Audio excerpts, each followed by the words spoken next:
মানে ঘুমাতে যাব তখন আবার মাই গুডনেস, এরকম করে সে সারা রাতে মানে রাত 3টা থেকে ভোর সকাল 8টা পর্যন্ত 4বার আমার সাথে এইরকম করলো। আমার নাম শামিমা। শামিমা, বয়স কত? বয়স এখন 27। 27 ইয়ার্স। ওকে, জন্ম জেলা? জন্ম পুরান ঢাকায়। পুরান ঢাকাতে আপনার জন্ম? হ্যাঁ, পুরান ঢাকাতেই আমার ফ্যামিলি। তার মানে আপনি ঢাকাইয়া কুট্টি যেটাকে বলে বলতে পারেন এরকমই। আচ্ছা, পুরান ঢাকার ভাষা পারেন? হ্যাঁ। ওকে, ঠিক আছে, আপনি যে ভাষাতে যেভাবে বলতে কমফোর্ট ফিল করেন সেভাবেই বলবেন। তো আমাদের এই যে অনুষ্ঠানটি জীবন গল্প, এটা নিশ্চয়ই আপনি শুনেছেন এর আগে? হ্যাঁ, শুনেছি। ওকে, ঠিক আছে, তাহলে আপনার আইডিয়া আছে। জি বলুন, আপনি কি গল্প আজকে আমাদেরকে শোনাতে এসেছেন? আমি আমার ছোটবেলা থেকে মানে জন্ম থেকেই শুরু করতে চাচ্ছি। জি শিওর। আমি হচ্ছে আমার বাবা যিনি ছিলেন উনিও পুরান ঢাকার, আমার মাও পুরান ঢাকার। তো আমি যদি আমার গল্পটা বলতে চাই তাহলে আমার একদম জন্মের আগে মানে আমার বাবা আমার বিয়ে থেকে শুরু করতে চাচ্ছি। নিশ্চয়ই নিশ্চয়ই, নো প্রবলেম।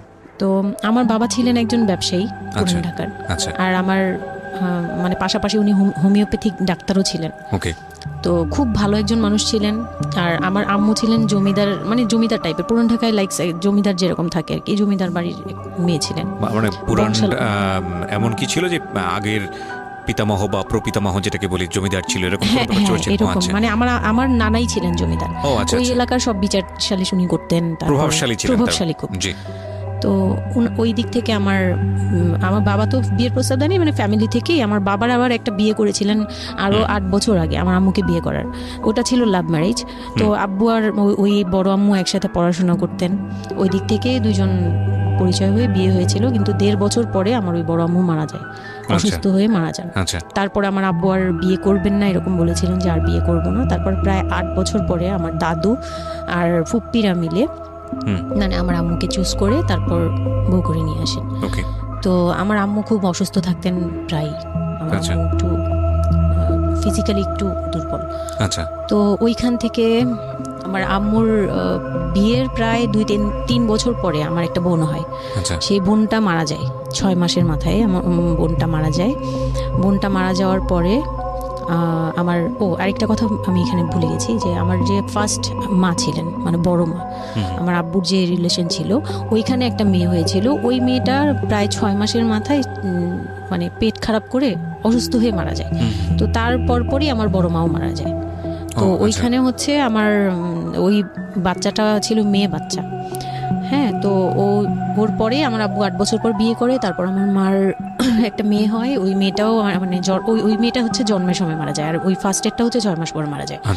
তো এই মেয়েটা হচ্ছে জন্মের সময় মারা যায়।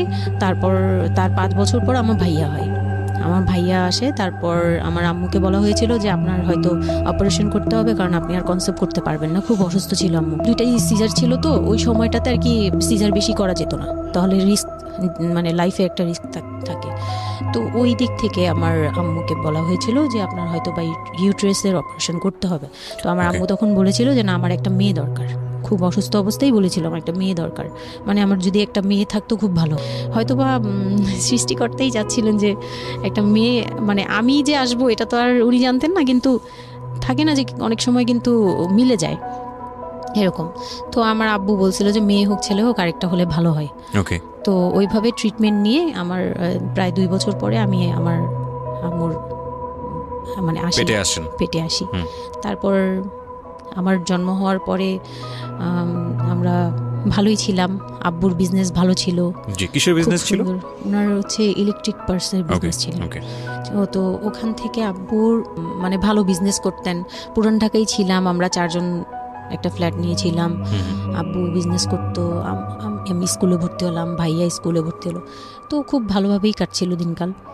তো একটা পর্যায়ে যে আমার যখন 10-11 বছর, তখন হচ্ছে আমার আব্বুর বিজনেস একটু প্রবলেম হয়, একটু না ভালোই প্রবলেম হয়, মানে একজন খুব বড় ধরনের একটা লস সে ফেলে দেন। তো আমি এটা বলতে চাচ্ছি না। তো যাই হোক, খুব বড় একটা ট্র্যাজেডি, মানে আমার লাইফের সবচেয়ে বড় ধাক্কাটা আমি ওখানেই পাই, যে আমার আব্বু এরকম একটা পার্সন ছিল। আব্বু সবসময় বলতো যেটা, যে আমার এই মেয়েটা হচ্ছে, আমি দেখতে নাকি সেই প্রথম যে আব্বুর বেবিটা ছিল না, মেয়েটা যেটা 6 মাসের মাথায় মারা গেল, আব্বু তাকে খুব ভালোবাসতো। আমি নাকি দেখতে সেম ওরকম হয়েছি, শুধু আমি কালো। ওই মেয়েটা ফর্সা ছিল। তো আমি যখন জন্ম হই তখন আব্বু নাকি আমার ফেস দেখেই কান্না করে দেয় যে এটা আমার বড় বড় মেয়েটা যে ছিল তার মতো হয়েছে। তার মানে ও সেই মানে আব্বুর ধারণা ছিল যে সেই আসছে এরকম কিছু। তা আব্বু আমাকে অনেক আদর করতো, মানে অন্য অন্য বাবারাও আদর করে সব মেয়েদেরই, কিন্তু আব্বুর ভালোবাসাটা কেন জানি একদম ডিফারেন্ট ছিল, অনেক বেশি ভালোবাসতেন, অনেক বলার মতো না। সারাক্ষণ টেক কেয়ার, সারাক্ষণ, রাত নাই দিন নাই সব সময়। আমার রাতে খুব বদভ্যাস ছিল, আমি রাত জাগতাম প্রচুর। প্রতি রাতেই আব্বু আমাকে হেঁটে হেঁটে ঘুম পাড়াতো কোলে নিয়ে। প্রায় 10 বছর 11 বছর পর্যন্ত আব্বু আমাকে কোলে নিয়ে ঘুম পাড়াতো, অনেক আদর করতো। আর যখন যেটা, তখন তো ছোট ছিলাম, যখন যেটা বলতাম আব্বু এখন এটা লাগবে, রাত দিন তো বুঝতাম না, আব্বু ওই সময় বের হয়ে যেত, মানে খুঁজতে বের হয়ে যেত কোথায় পাই এটা, আমার মেয়ে বলছে। তো ভাইয়ার সাথে খুব একটা এরকম হয় নাই, আমার সাথে বেশি হতো। তো ভাইয়া এটা নিয়ে একটু জেলাসও করতো, আর সাধারণতই কিন্তু মানে ভাই বোনের মধ্যে এই এটা থাকে, তো আমাদের মধ্যেও এরকম ছিল। তো আব্বু যখন বিজনেস লস হলো তখন খুব বেশি মানে আব্বু ভেঙে পড়লো, আমরাও মোটামুটি, আমি তো আর বুঝি না, কিন্তু আমি তখন বুঝতাম যে আমার কিছু একটা কমতে যাচ্ছে, মানে কমতি হচ্ছে আমার, কারণ সব কিছু চাওয়ার পরপরই পাওয়া আর একটু লেট করে পাওয়া, এগুলো নিয়ে একটু মেন্টালি এতে পড়ে গেলাম। তো আব্বু বুঝতে দিত না, শুধু আম্মুকে বলতো যে ওদের বুঝতে দিবে না। আম্মু আমাদের বুঝতে দেয়নি কখনো, এরকম ভাবে ইয়ে করেনি। কিন্তু একটা সময় দেখলাম কি আব্বু বাসা চেঞ্জ করছে, ছোট বাসা নিচ্ছে, মানে এগুলো খুব ব্রেনে গিয়ে লাগলো যে ছোট বাসা কেন আর এরকম কেন হচ্ছে। আব্বু আস্তে আস্তে ব্যবসা ঘটাচ্ছে, নতুন কিছু করার চিন্তা করছে, মানে এগুলো নিয়ে আমিও খুব ডিপ্রেসড হয়ে গেলাম। তখন আমি ক্লাস 6-এ 7-এ পড়ি, এরকম হবে 7 থেকে 8-এ উঠবো এরকম। তো আব্বু সব কিছু গুটিয়ে চলে যাচ্ছিল ওনার এলাকায়, মানে দয়াগঞ্জের ওই সাইডে, মানে আমার দাদির এলাকা যে সাইডটা, ওই সাইডটাতে চলে যাচ্ছে। ওখানে চলে যাচ্ছে, বলছে আমি ওখানেই বিজনেস করবো, ওখানে একটু মানে রুম রেন্টও কম, আমি ওখানেই চলে যাব। আর আব্বুর যে ফ্ল্যাট একটা কিনেছিল, আব্বু এর মাঝখানে একটা ফ্ল্যাট কিনেছিল কিস্তিতে, তো ওইটাও সেল করে দেয়, সেল করে বিজনেসে ওইটাও ইনভেস্ট করে। এটা একটা বোকামি করে আমার আব্বু। যাই হোক, উনিও বুঝতে পারে নাই। তো ওখানে যাওয়ার পরে সেখান থেকে আব্বু আর কিছু করতেই পারলো না। আর আমাকে করলো কি, ওই সাইডটা একটু মানে রাফ এলাকা, তো যে এলাকায় আব্বুরা মানে ওখানে গেল একটু অন্য ধরনের, মানে একটু ইফটিজিং বেশি হয়, এইসব প্রবলেম ফেস করতে হয়। আর আব্বু তো আমাকে বাসা থেকে বের হতে দিত না, আর ওই সময় আমাকে বোরকা পরাতো, তখন 10-11 বছর বয়স, কিন্তু ওই সময় আমাকে বোরকা পরাতো। তো ওই দিক থেকে চিন্তা করেছে যে এখান থেকে স্কুল চেঞ্জ করতে হবে, 8-এ উঠে যাচ্ছে মেয়েটা, তো এখান থেকে স্কুল না চেঞ্জ করে ওর মামার বাসায় থাকুক, আমার ছোট মামার বাসায় আর কি। আমরা তো নানু বাড়ি তো আমার ওখানেই বংশাল সাইডে আর কি। তো ওইখানে আমার মামা বাসায় নানু বাড়িতে রেখে আমার আব্বু যায়, কিন্তু রাখতে চায় না প্রথমে। আমার আম্মু খুব রিকোয়েস্ট করে যে এখানে ভালো থাকবে। আর আমার মামা ওইখানকার, আবার নানার পরে আমার মামাই ওখানে মোটামুটি প্রভাবশালী, মানে নানার যে প্রভাবটা ওটা আমার মামা পেয়েছে, মানে ওখানে বিচার টিচার যা হয় সব মামা করে, এখনও করে। তো ছোটো মামার বাসায় গেলাম, মামি আমাকে খুব আদর করতেন, মামি আমাকে অনেক স্নেহ করেন, সত্যি কথা এখনও অনেক স্নেহ করেন, কিন্তু আমার যাওয়া হয় না, ওটা আমি পরে বলছি। তো ওখানে ছিলাম, মামার বাসায় গেলাম, খালার ছেলে, বড় ছেলে, হ্যাঁ, উনি হচ্ছে আমার মানে মামার বাসায় আসছে হঠাৎ করে। আমি জানতাম না যে কেন আসছে, মাঝে মাঝে দেখা হলে সালাম নিতাম। কি নাম ওনার নাম রিপন। ওকে। তো উনি হচ্ছে আমার মামার বাসায় আসছে। আপনার খালাতো ভাই? উনি আমার খালাতো ভাই, উনি আসছে। তো অনেক দিন পর আর কি আসছে। আমি তখন 9-এ পড়ি, পহেলা বৈশাখ ছিল, আমি 8 থেকে 9-এ উঠে গেছি পহেলা বৈশাখ। তো ওই সময়টাতে তাকে দেখলাম যে সে আমাদের বাসায়, রিপন। হ্যাঁ। তো আমি সালাম দিলাম, ভাইয়া কেমন আছেন, কারণ উনি আমাদের অনেক সিনিয়র। আপনি তখন ক্লাস 9-এ পড়েন? হ্যাঁ, 8 থেকে 9 আর কি। 8 থেকে 9, ওকে। হ্যাঁ। তো ওই সময় আমি দেখে বললাম, ভাইয়া কেমন আছেন, চা খাবেন? তো আমার মামা বললো, হ্যাঁ চা বানিয়ে নিয়ে আসো। তো আমি গিয়ে পরে শুনি যে আমার মামাতো ভাই আমাকে বলতেছে যে আমার মামাতো ভাই আবার আমার একদম মানে আপন ভাইয়ের চেয়েও বেশি বলবো, কারণ ওর সাথে আমি সব কিছু, মানে ও আর আমি একসাথে বড় হয়েছি, কখনো মনে হয়নি যে এটা আমার মামাতো ভাই, নিজের ভাই মনে হতো। তো আমার বলতেছে যে তুই তো এখন আন্টি হয়ে যাবি, মানে দুষ্টুমি করতেছে যে তুই তো এখন বড় ভাবি হয়ে যাবি, হ্যাঁ তেন। আমি বলি কেন? বলে রিপন ভাই না তোরে বিয়ে করতে চায়। তো আমি খুব হেসে দিলাম, মানে আমি বলতেছি যে দুষ্টামি করতেছে, এরকম ভাবছিলাম যে মনে হয় ফান করছে। আমি ওর সাথে আবার কতক্ষণ চিল্লাচিল্লি যাই, উল্টাপাল্টা কথা বলিস কেন এই সেই। তো এইগুলা নিয়ে ওরা সবাই মিলে আমার সাথে বলতেছে, বলে কি কেমন কথা বলো। উনি বয়সে কত বড় ছিল আপনার থেকে? আমার তখন 13 আর উনার তখন ধরেন 37। 24 বছরের বড় মানে আপনার? না 24 বলতে এখানে, হ্যাঁ 24 বছরই তো বড়, তাই তো? ও মাই গড, ওকে। তো উনি তখন, আমি ভাবতেই পারিনি যে এই লোকটার সাথে আমার বিয়ে দিবে সবাই। মানে ও বললে তো এটা পাগলামি মনে করার কথা, যে এটা একটা পাগলামি, এটা কেমন কথা ক্লাস 9 এ পড়া এক যে উনি যদি মানে লিগ্যাল বয়সে বিয়ে করতে হয় তো আমার সমান একটা বাচ্চাই থাকতো। হ্যাঁ, তা আমি না ভাবতেই পারিনি তখন। তারপরেও না আমি চুপ হয়ে গেছি, আমি এই ব্যাপারে ডিসিশন দেওয়ার মতো বয়স আমার ছিল না, জ্ঞানও ছিল না। তো হুট করে আমার মামা মামি আমাকে জিজ্ঞেস করারও প্রয়োজন বোধ করেনি বা জানানোরও প্রয়োজন, কি কারণে জানি না, তবে ওনারাই ডিসিশন নিয়ে বলল যে আমার আব্বু আম্মুকে জানালো, আমার মেজো খালা যে মানে আমার আম্মুর ইমিডিয়েট বড় যে, ওনাকে আমার আব্বু আম্মুর কাছে পাঠায়। আর আমার আব্বু আম্মু তখন থাকে হচ্ছে তারই আমার এক ফুপির বাসায়, বাসা ভাড়া নিয়ে থাকে আর কি। তো ফুপির বাসায় থাকে, ফুপির নিজের বাসা, তো ওখানে থাকে। তো আব্বুর কাছে পাঠায়, তখন আমিও যাই ওই বাসায়। তো আমি তো আর জানি না এই কথা বলতে আসবে। আমি আবার ভাইয়ার সাথে বসে বসে গল্প করতে থাকি, ভাইয়া ছিল, ফুফাতো বোন ছিল, আমরা একসাথে গল্প করতে থাকি। তো হঠাৎ করে শুনি যে একটু মানে আমার খালা খুব জোরে সোরে বলতেছে, মানে চিল্লাচিল্লি করে বলতেছে যে যদি এই বিয়ে না হয় তাহলে আমাদের সাথে তোদের কোনো কন্ট্যাক্ট নেই, আজকে থেকেই বন্ধ। আচ্ছা, হ্যাঁ, এই বিয়ে হতেই হবে।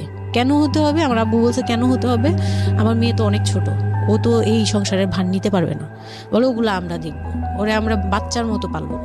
মানে উনি বলতেছে আমি দায়ভার নিলাম, আমি সবকিছু নিলাম, এইভাবে বলতেছে আমি সবকিছু দেখবো, এগুলা নিয়ে কোনো টেনশনের কিছু নাই, নিজেদের মানুষ, এর চেয়ে ভালো কোনো অফার কোনোদিন পাবা না, মানে এর চেয়ে ভালো কোনো প্রস্তাব আসবে না, এই না সেই না সেই অনেক কিছু বলতেছে। আব্বু মুখে কনভিন্স করতেছে যে এইটা যদি তোমরা হাতছাড়া করো তাহলে আর কখনো মেয়ের জন্য ভালো কিছু পাবা না, আর আমাদের সাপোর্ট জীবনও পাবা না, তোমাদের একটা সাইড পুরো বন্ধ হয়ে যাবে, মানে আমরা আমাদের সাথে তোমাদের একদম রিলেশন শেষ, তোমাদের মেয়ে এখনই রেখে যাবো, তোমরা কি করবা করো। তো আমার আব্বু ওই দিক থেকে একটু দুর্বল ছিল। পরে আমি এটা শুনে কান্না করে দিছি, মানে সাথে সাথে কান্না করে দিছি। তো আমার ভাইয়াও বুঝছে, আমাকে নিয়ে ছাদে চলে গেছে। আমার ফুফাতো বোন, ভাইয়ার এক খুব ক্লোজ ফ্রেন্ড ছিল, ছোটবেলার বন্ধু, সেও আমাকে খুব আদর করতো বোনের মতো, সেও গেল উপরে, বলতেছে আব্বু তুই কান্না করিস না, আমরা দেখতেছি কি করা যায়। তো আমার ভাইয়া বলতেছে বলে কি আমি ওরে নিয়ে কোথাও পালিয়ে যাই, আমার মনে হচ্ছে যে আমি ওকে নিয়ে এখন কোথাও পালিয়ে যাই, যে রিপন ভাই এটা কিভাবে এটা বলতে পারে যে বিয়ে করবে ওকে। তো আমি খুব কান্নাকাটি করছিলাম। আমার খালা চলে গেল, খালা চলে যাওয়ার পরে আমার ভাইয়া আব্বুকে যে কি বলছে জানি না, আব্বু আবার ছাদে আসছে, আমি কান্না করতেই আসি, মানে তখন কন্টিনিউ কান্না করতেছি। তো আমার আব্বু ছাদে এসে যেটা বললো, যে আমার আব্বু তখন বললো যে বলে আমি তোমাকে নিয়ে মানে বনে চলে যাব দরকার পড়লে, কিন্তু আমি ওর কাছে তোমাকে দিব। তো আমি দেখলাম যে আব্বু ফিজিক্যালি, মেন্টালি, আর্থিকভাবে সব দিক থেকে দুর্বল, এখন আমাকে নিয়ে যদি বের হয় সে পারবে না, এটুকু বুঝলাম, তার দ্বারা সম্ভব না এটা। পরে আমাকে বললো যে তুমি যদি রাজি থাকো তাহলে আমার কোনো আপত্তি না, আর যদি তুমি বলো যে না আব্বু আমি রাজি না, তুমি শুধু একবার বলো, তাহলে আমি তোমাকে নিয়ে বের হয়ে যাবো, আমরা বাবা মেয়ে কই থাকবো কেউ জানার দরকার নেই। আপনার মার কি ভূমিকা ছিল এই সময়? আমার মা তখন বলতেছে যে দিবে, আমার মা ইচ্ছা ছিল যে দিবে, কারণ আমার মা তখন এই জিনিসটা বুঝে না, মানে আমার মা এমনিতেও অনেক সহজ সরল, সত্যি কথা বলতে ওনার দোষ না এটা, সেইটা বুঝতো না যে এই যে ডিস্টেন্সে বিয়ে দিলে এই বিয়েগুলো টিকে না, বা 24 বছর বয়সের ডিফারেন্স, এগুলো নোট করবেন এবং খুব ইম্পর্টেন্ট, আসলে খুবই ইম্পর্টেন্ট, কারণ বয়সের গ্যাপটা না ঠিক আছে, কিছু কিছু মানুষের জীবনে যে ব্যতিক্রম ঘটে না তা কিন্তু না, কিন্তু এই ব্যতিক্রমটা যদি আমরা উদাহরণ হিসেবে নিয়ে সবার উপর চাপিয়ে দেওয়ার চেষ্টা করি তাহলে কিন্তু সেটা সম্ভব নয়। ঠিক আছে, একটু খেয়াল করবেন, 24 বছরের ডিফারেন্স হচ্ছে ও এবং ওর খালাতো ভাই রিপনের মধ্যে। ও যখন 13 বছর তখন ওর খালাতো ভাই হচ্ছে 37। So it's a huge gap. সাধারণত বলা হয়ে থাকে 4-5 বছরের গ্যাপ ইজ ওকে, কিন্তু এর থেকে বেশি না হওয়াটাই বেটার। সেক্ষেত্রে 24 বছর, কোথায় 4-5 বছর আর কোথায় 24 বছর। হ্যাঁ, দেন হচ্ছে ওই বিয়েটা মানে আপনি কি বললেন? এখন তো আমি সিদ্ধান্ত তখন- আসলে আপনার জায়গায় ছিল। সিদ্ধান্ত আমার জায়গায় বলতে আমি তখন 13 বছর বয়স, তো মানে আমি তখন প্রেমও করিনি একটাও। হুম, মানে একটা এজ থাকে কিন্তু সবকিছুরই।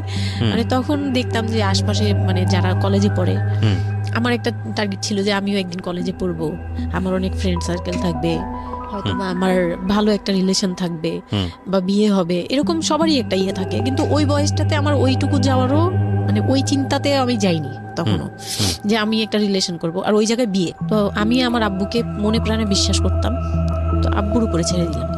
আব্বুকে আর ভাইয়াকে বললাম যে দুইজন সামনে ছিল, আমাকে বারবার জিজ্ঞেস করতেছে তুমি যদি ইয়েস বলো ইয়েস, তুমি যদি না বলো তাহলে আমি তোমাকে নিয়ে বেরিয়ে যাবো। আমার ভাইয়াও বলতেছে বলে আমিও আপনার সাথে যাবো। তো আমি দেখতেছি আব্বু এমনিতেই 1 থেকে 1.5 বছর বা 2 বছর ধরে এরকম সার্ভাইভ করতেছে, মানে নিজে যুদ্ধ করে পারতেছে না, কাজকর্ম সব কিছু বন্ধ হয়ে গেছে, মানে বিজনেস টিজনেস সব গুটিয়ে ফেলছে। তারপর উনি যে এখন নিজে চলবে ওইটাই চলতে পারতেছে না, মানে খুব কষ্ট হচ্ছে। আমাকে আমার মতো মানে আমাকে যেখানে উনি একটা রাত 24 ঘন্টা একবার হলো আমাকে দেখতে হতো, ওই জায়গায় আমার মামার বাসায় ফেলে রাখছে, প্রতিদিন হেঁটে যেত, দেখে আসতো, একবার হলেও দেখে আসতো, মানে এরকম কষ্টগুলো করছে। ওই দিক থেকে চিন্তা করে দেখলাম যে না, আমার আসলে ওনাকে প্রেশার দেওয়া উচিত না, ওনার উপর ছেড়ে দিই। ও তখন আর কি এটাই মাথায় কাজ করছে যে আব্বু আপনি যেটা বলবেন সেটাই। পরে তার 1 সপ্তাহের মধ্যে 14 এপ্রিল পয়লা বৈশাখ আর 23 তারিখে আমার এঙ্গেজমেন্ট হয়। এঙ্গেজমেন্ট হয়ে যায়। হ্যাঁ, ওই উনি একদম খুব তাড়াহুড়া করে যে এঙ্গেজমেন্ট হতে হবে, বিয়ে হতে হবে খুব শীঘ্রই, তো ওইভাবে এঙ্গেজমেন্ট হয়।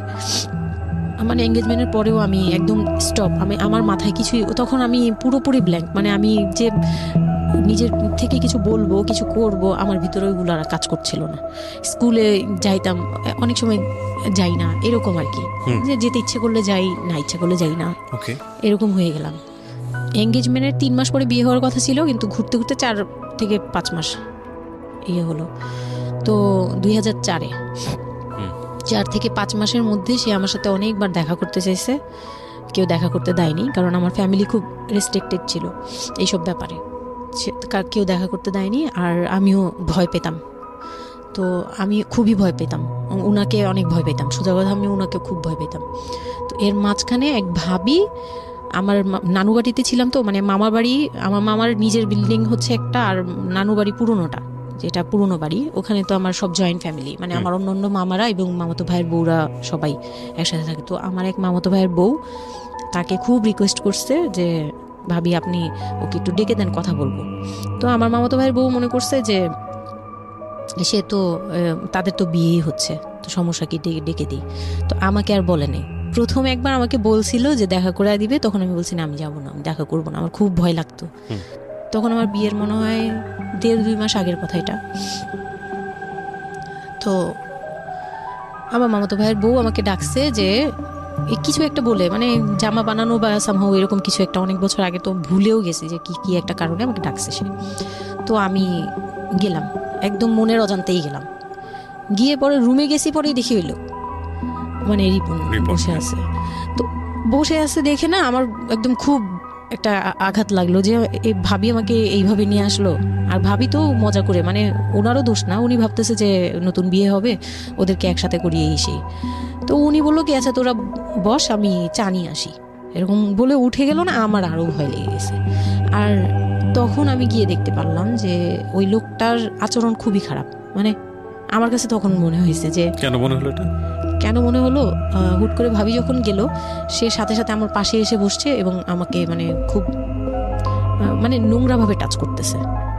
তখন আমার বয়স খুব ছোট, তো স্বাভাবিক না, এটা আমার কাছে ভালো না লাগার কথাই, কারণ মানে কথা হয় আমি না। তাকে বড় ভাই জানি। এক্স্যাক্টলি, মানে কয়দিন আগেও তো সালাম কালাম দিয়ে দূরে থেকে কথাবার্তা হ্যাঁ, বললাম। বড় ভাইয়া বলতাম, সবাই মানে তাকে বড় ভাইয়াটাকে, আমিও বড় ভাইয়া ডাকতাম ওই ইয়ে থেকে। আর সেই লোকটা এসে আমাকে মানে খুব অপ্রীতিকর ভাবে জড়িয়ে ধরতেছে, তারপর জড়াজড়ি করতেছে, মানে খুব ঘেন্না লেগে গেল। আমি খুব জোরাজোরি করে আমি বললাম আমি এখন চিল্লাচিল্লি করবো, মানে তখন আমার খুব খারাপ লাগতেছিল, তখন বললাম আমি চিল্লাচিল্লি করবো বলে আমি একটু জোরে বলছি, পরে উনি আমাকে ছেড়ে দিছে। আমি এমন দূর দিছি একবারে সরাসরি মানে মামার বাসায় চলে গেছি, আর আসিনি। আর ওখানে গিয়ে অনেক কান্নাকাটি করছে যে এখন তো নাও করা যাবে না, আর এই লোকটা এরকম কেন, এই লোকটা তো তাহলে বিয়ের পরে, মানে আমার একটা ভয় ঢুকিয়ে গেছে যে এই লোকটা তো তাহলে আমাকে না জানি কি করবে, এরকম একটা ভয় ঢুকিয়ে গেছে। তখন তো ছোট ছিলাম, আর আমাদের ওই সময়টাতে তো এত মিডিয়া ছিল না যে আমরা এত কিছু বুঝবো যে এক্স্যাক্টলি এই আর কি। তো ওখানে তারপর 1.5 থেকে 2 মাস পরে বিয়ে হলো। এর মাঝখানে অনেকবার ফোন টোন করতো, ইয়ে করতো, আমি রেসপন্স করতাম না। তো বিয়ে যেদিন হলো, বিয়ের রাতের কথাটা কি বলবো? নিশ্চয়ই আপনার যদি মনে হয় যে বিষয়টা সামাজিকতার জায়গাটা থেকে খুব সেন্সিটিভ, একটা মেয়ের মানসিকতার জায়গাটা থেকে, যেটা আসলে এটা আমার বলার মতো শক্তিও নাই। সত্যি কথা বলতে আমি এটাই আমার লাইফের সবচেয়ে বড় ট্র্যাজেডি, বিয়ের রাত। হয়তো আপনি খেয়াল করছেন কিনা জানি না, কিন্তু আপনি মাঝখানে বললেন যে আমি অ্যাফেয়ার করবো কিভাবে, আমার মন তো তখনই ভেঙে দিছে। আমার ভিতরে একটা ভয় কাজ করে।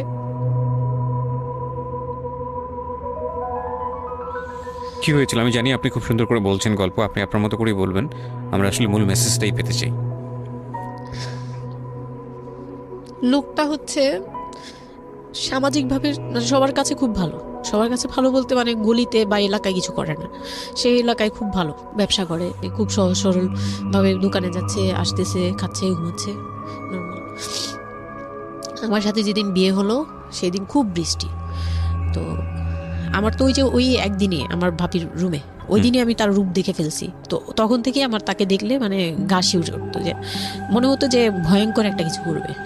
মানে মনে হতো, তখন আমি বুঝতাম না, সেক্সুয়াল লাইফটা বুঝতাম না যে সেক্স কি জিনিস, কিন্তু তখন একটা ভয় ঢুকে গেছে, খুব চাপা একটা ভয়। প্রথম কথা হচ্ছে যে আপনি একটা ছেলে এবং মেয়ের মধ্যে যে স্বাভাবিক সম্পর্কটা বিবাহ পরবর্তী, এটা সম্পর্কে আপনার কোনো আইডিয়া ছিল? আপনাকে কেউ বলেছে? এটা সম্পর্কে কোনো আইডিয়াই ছিল না, শুধু জানতাম যে কিছু একটা হয়, কিন্তু কি হয় সেটা আপনি জানতেন না। ডিটেইলসটা আমি জানতাম না। আপনাকে বিয়ের রাতে বা আগে পরেও কেউ কখনো কিছু বলে না? আমার বিয়ের আগে আমার এক ভাবি ছিল, মানে যেই ভাবির বাসায় গেছে সেই ভাবি না, আরেকটা ভাবি ছিল, উনারই বড় যা আর কি। তো ওই ভাবি আমাকে জাস্ট কানে কানে বলছে যে আজকে কিন্তু যাই হোক একদম চুপ থাকবি, আমাকে এইভাবে বলছে। শুধু এটা বলেছে আজকে যাই হোক, আরো ভয়ানক কথা বলেছে, মানে এটা শুনলে তো আরো ভয় লাগে। যাই হোক কি হবে, বলে কিছু বুঝো না তুমি, হ্যাঁ কিছু এতই ছোট, কিছু বুঝো না, এইগুলি বলতেছে। মানে আপনার মনে আরো বেশি ভয় ঢুকে গিয়েছে। কোন ধরনের চিল্লাচিল্লি করবি না, চুপচাপ থাকবি, মানে জাস্ট হাসি মুখে এরকম করে বলছে। কিন্তু আমার কাছে একটু ভয় লাগছে তখন, যে এই লোকটা তো ওই সময় যদি এরকম মানে খপ করে জড়া ধরতে পারে, এই লোক কি করতে পারে, কি হতে পারে, মানে এই টাইপের একটা ভয় কাজ করছে তখন এই জিনিসগুলো বুঝতাম না, মানে ফিজিক্যাল রিলেশন বা এগুলি এই সম্পর্কে কিছুই জানতাম না। জানতাম যে কিছু একটা হয়, হাজব্যান্ড ওয়াইফে কিছু হয়, কিন্তু কি হয় এটা জানতাম না, এরকম ছিলাম। তো নর্মালি যখন বিয়েটা হলো, কমপ্লিট হলো, সে তো মানে কতক্ষণে রুমে যাবে এরকম। একটু পজ দিচ্ছি আমি এখানে, কারণ আমি জানি যে ম্যাক্সিমাম আমি গেস করছি এখানে, কারণ এদিকে এখানে যারা শুনবে বা এই মুহূর্তে যারা শুনছে তাদের ইন্টেনশনটাকে আমি একটু ক্লিয়ার করতে চাই। সেটা হচ্ছে আমরা এটা বলি যে this is an entertaining show, but এই জীবন গল্প বলেন বা আমার লাস্ট 7-8 ইয়ার্সের ক্যারিয়ারে আমি রেডিওতে যে ধরনের প্রোগ্রাম করেছি, সোশ্যাল অ্যাওয়ারনেসের জায়গাটা থেকে এটা কী ধরনের ভূমিকা রেখেছি সেটা আপনারা আপনাদের জায়গা থেকেই ভালো মূল্যায়ন করতে পারবেন। বাট আমি একটু করজোরে আপনাদের কাছে একটা মিনতি করতে চাই, এই ঘটনাটাকে সিনেমা হিসেবে না দেখে, সিনেমার পর্দায় কিছু একটা ঘটতে যাচ্ছে এরকম একটা কিছু হিসেবে না দেখে, রেডিও হিসেবে না দেখে, একটু নিজের জায়গা থেকে চিন্তা করে দেখবেন, বা যদি বিষয়টা এরকম হয় একটা মানবিক জায়গা থেকে একটু চিন্তা করে দেখবেন। 24 বছরের গ্যাপ হাজব্যান্ড আর ওয়াইফের মধ্যে, 24 ইয়ার্স, 13 বছরের একটা মেয়ে, যে মেয়েটার জীবনে প্রেম বলতে কোনো কিছু আসেনি, শারীরিক সম্পর্ক কি সে বোঝেই না, এবং দ্বিতীয়ত যে বিষয়টা ইম্পর্টেন্ট, বয়ঃসন্ধিকালের একেবারে ইনিশিয়াল স্টেজে সে আছে, সে জানি না আসলে বিষয়গুলো কি। আর 37 বছর মানে হচ্ছে আমাদের পার্সপেক্টিভ থেকে, আমাদের সামাজিকতার জায়গা থেকে একটা ছেলে যখন একদম এই সমস্ত স্টেজ, প্রেম বলেন, শারীরিক সম্পর্ক বলেন, বা অন্যান্য যে বিষয়গুলো আছে সেগুলো বলেন, সেগুলো অতিক্রম করে মোটামুটি বৈষয়িক হয়ে গেছে। বৈষয়িক বলতে আমি যেটা বোঝাচ্ছি, এই জীবনে এসে দায়িত্ব ছাড়া অন্য কোনো কিছু থাকে না 37 কিংবা 40 বছরের পর থেকে, এরকম একটা স্টেজে আছে। তার মানে ওদের মধ্যে মেন্টাল ম্যাচিংয়ের কত বড় একটা গ্যাপ। সেই জায়গাটা থেকে ছেলেটা যদি মেয়েটাকে বুঝতে না চেষ্টা করে, বিশেষ করে ছেলের দায়িত্ব, কারণ যেহেতু সে সিনিয়র, যদি বুঝতে না চেষ্টা করে, তাহলে এটা কতটা অমানবিক এবং কতটা পাশবিক, কতটা ভয়ঙ্কর হতে পারে মেয়েটার জায়গাটা থেকে, এটা একটু চিন্তা করবেন। সো বিশেষ করে যারা 500 রাত বিষয়টাকে মাথায় রাখছেন, তাদেরকে আমি বলবো প্লিজ থিঙ্ক লাইক দিস। হ্যাঁ, এখানে একটু মানবিক হওয়া প্রয়োজন। এখানে যদি আমরা শুধু এন্টারটেনমেন্ট হিসেবে বিষয়টাকে নেই, তাহলে আমি আসলে যে কারণে এই বিষয়টা আনতে চাচ্ছি সেই মেসেজটা ক্লিয়ার হবে না। Okay, so please feel the story actually.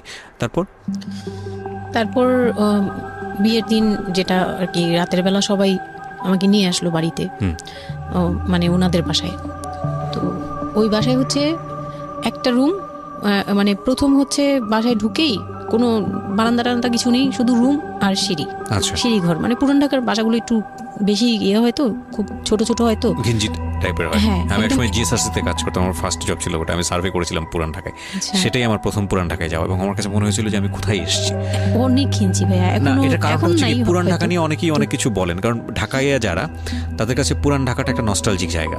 আমি তো আর ঢাকায় বড় হইনি, না। সো আমার কাছে ঢাকা, আমি যখন ঢাকায় প্রথম পাড়া দিয়ে যখন পাবলিক বাসে উঠেছিলাম, তখন আমার কাছে মনে হচ্ছে আল্লাহ আমি কোথায় আসলাম, এই জায়গায় আমি কেন আসলাম। তো নর্মালি হচ্ছে ঢাকা এরকম। তারপরে যখন পুরান ঢাকায় গেলাম, পুরান ঢাকার সাথে আমার ওই ধরনের অ্যাটাচমেন্ট কখনোই ছিল ওটা না। অনেক বেশি, অনেক ঘিঞ্জি ভাইয়া। আমার মনে আছে চকবাজারের যেই চকবাজার নামে একটা যে জায়গা আছে, ওখানে হ্যাঁ, চুরি চকবাজার। পট্টি বা কি যেন একটা আছে না, যে মেয়েদের কসমেটিক্স বিক্রি করে, হ্যাঁ। ম্যাক্সিমাম হচ্ছে নকল, আমি জানি না এখন কি রকম আছে। তো আসল আমি নকল, জীবনে হ্যাঁ, কোনোদিন সবই দেখি আছে। নাই যে একটা মানুষ আরেকটা মানুষকে গলি দিয়ে ক্রস করতে পারে। এবং ইন্টারেস্টিং বিষয় হচ্ছে এখানে তো মেয়েরা ঢোকেই না, এবং ওর ঢোকার পরে উপরে ছাদ, মানে এমন ভাবে বিল্ডিংটা, অনেকগুলো বিল্ডিং মিলে ওই এলাকাটা, হ্যাঁ, ওখানে ধাক্কা আকাশ দেখা লাগবে, যায় না। মানে এরকম একটা অবস্থা যে একজন আরেকজনকে ক্রস করতে খুব ভয়ানক, মানে রীতিমতো ভয়ানক অবস্থা। আর আমি সার্ভে করেছিলাম, যেহেতু আমি বিল্ডিংগুলো সার্ভে করতাম, মানে অনেক, আমি একদম ইউনিভার্সিটিতে অনার্স দিয়ে, না অনার্সের থার্ড ইয়ার বা সেকেন্ড ইয়ারে থাকা অবস্থার ঘটনা এটা, আমি সার্ভে করেছিলাম বিল্ডিংগুলো। তো সেই সময় ওই সময়টাতে আমার একটু জানা হয়েছে আর কি। তো আসলে ভয়ানক রকমের কিনছি। হ্যাঁ, তো বলুন যেটা বলছিলেন। তো যেটা বলছিলাম যে ওই রাতে ওই একটা রুম, এরকম রুমের উপরে রুম, তার উপরে রুম, মানে সিঁড়ি রুম, সিঁড়ি রুম এরকম। আর প্রথম যে রুমটা, মানে নিচতলায় যে রুমটা ছিল, সেই নিচতলা রুমের সিঁড়ির নিচে ছিল চুলা আর বাথরুম, সিঁড়ি কর্নারে। ওকে, মানে এটা হচ্ছে ওদের নিজের বাড়ি। ওকে, এইটুকুই ছিল এই মানে রুমটা। তিনটা রুম, মানে হচ্ছে হলো এক ধরনের বিল্ডিং, একটা বিল্ডিং, একতলা দুতলা তিনতলা এরকম বিল্ডিং, বা তিনতলা তিনটা রুম। বিল্ডিং, হ্যাঁ তিনতলা বিল্ডিং, কিন্তু তিনটা room। সিঁড়ি আর রুম, সিঁড়ি আর রুম। মানে নিচের কত যে- অল্প জায়গার মধ্যে এই জিনিসটা ম্যানেজ করেছে। হ্যাঁ, আমি পরে শুনেছি যে এটা আধা কাঠারও নিচে। আধা কাঠার নিচে, ওই তো আধা 1 কাঠারও শতক বা হাফ শতক জমি যেটাকে বলে। হ্যাঁ হ্যাঁ, শুধু একটা রুম আর সিঁড়ি, জাস্ট এইটুকু। তো ওইটুকুর মধ্যেই মানে বাড়িটা। তো ওই বাড়িতে আমার খালার বাড়ি ছিল, আমি তো প্রায়ই যেতাম, বেড়াতে যেতাম ছোটবেলায়।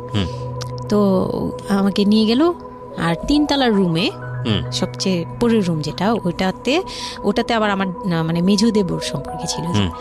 সে আমাদেরও মানে আমার বিয়ের 12 বছর আগে বিয়ে করে ফেলছে। সে লাভ ম্যারেজ করছে, মানে উপযুক্ত বয়সে বিয়ে করছে। আর আমার হাজবেন্ড আবার ছিল যে উনি আবার খুব লেটে বিয়ে করছে, মানে সেটা আমরা বুঝতেই পারছি। 37, হ্যাঁ ফ্যামিলির দায়িত্ব পালন করে সবকিছু শেষ করে তারপর বিয়ে করছে। 37 আসলে খুব লেট না, কিন্তু 37 এর জায়গা থেকে 13 বিয়ে করাটা খুব অবিবেচ্য। আমার জন্য তো সে অনেক বড়। রাইট। যাই হোক, তারপর ওই দেবরের যখন বিয়ের 12 বছর হয়ে গেছে, তখন উনি বিয়ে করছে। আর তো ওই ভাইয়া, মেজো ভাইয়া যে ছিলেন, তো মেজো ভাইয়ার রুমটা ছিল তিনতলায়। আমি ওখানেই আমার বাসর ঘরটা করা হয়েছিল আর কি। তো ফুল টুল তেমন ভালো আনা হয়নি, সে খুব রাগারাগি করছে। ছোট ভাই যারা ছিল, এলাকার ছোট ভাইটাই, ওদের সাথে খুব রাগারাগি করছে আমার হাজবেন্ড যে ছিলেন। এটা কোনো ঘর সাজানো হলো এই সেই বলে টলে বলতে, এখন তোমরা বের হও, অনেক হয়েছে, এখন তোমরা যাও, মানে খুব রাগারাগি করতেছে। তো আমি রাগ দেখে আরো ভয় পেয়ে গেছি প্রথম রাত। তারপরে আবার আমি মানে এই অবস্থায় আসছি, বউ হয়ে আসছি, আমার শরীরে ভারী গহনা, শাড়ি টাড়ি, মানে আমি এগুলোর ওজন নিতে পারছি না। 4-5 ঘন্টা হয়ে গেছে আমাকে এগুলো পরায় রাখা হয়েছে, ভারী মেকআপ দেওয়া হয়েছে, আমি এগুলো কখনো ইউজ করিনি ফার্স্ট লাইফে। মানে আমি দেবীর মতো সেজে বসে আছি, এরকম একটা ইয়ে। তো খুব ভয়েও কাজ করছে, নার্ভাসনেস। তারপর এখন কি হবে, সবাই বের হয়ে গেলে কি হবে, এটা একটা টেনশন। আর শুধু মানে কেমন জানি একটা ফিল, যেটা সাধারণত নর্মালি হওয়া উচিত একটা ছেলে এবং একটা মেয়ের জায়গাটা থেকে। এটা হচ্ছে জীবনের সবচেয়ে সুন্দরতম মুহূর্তের একটা, রাইট? আমরা সেটাই চিন্তা করি না। একটা মেয়ের জীবনে স্বপ্ন থাকে তার একটা বাসরাত কিংবা ফুলসজ্জার রাত, আমরা যেটাই বলি সেটা নিয়ে। একটা ছেলের জীবনেও নিশ্চয়ই থাকে, এবং সেটা চমৎকার হয়ে সারা জীবন স্মৃতি হয়ে থাকুক, এরকম কিছু একটা থাকে। এবং সেখানে বিষয়টা যদি এরকম হয় যে একটা মেয়ের জীবনে আতঙ্কের রাত এবং ভয়ানক রকম আমার লাইফে সবচেয়ে বড় আতঙ্কের রাত ছিল ওটা। তাহলে আপনি চিন্তা করে দেখতে পারেন। এবং সেটাকে যারা আজকে এই রেডিও যারা শুনে, যারা এটাকে এন্টারটেনমেন্ট হিসেবে নিচ্ছেন, তাদের জায়গা থেকে আমি বলতে পারি যে এখানে নিজেরও কিন্তু একটা পরিচয়ের বিষয় আছে। হ্যাঁ, মানে নিজের পরিচয়টা নিজের কাছে কি দিচ্ছেন একটু চিন্তা করে দেখেন। ঘটনার ভেতরে ঢোকার চেষ্টা করুন, এই মেয়েটার মানবিক অনুভূতিটাকে জানার চেষ্টা করুন, অন্য কিছু নয় প্লিজ।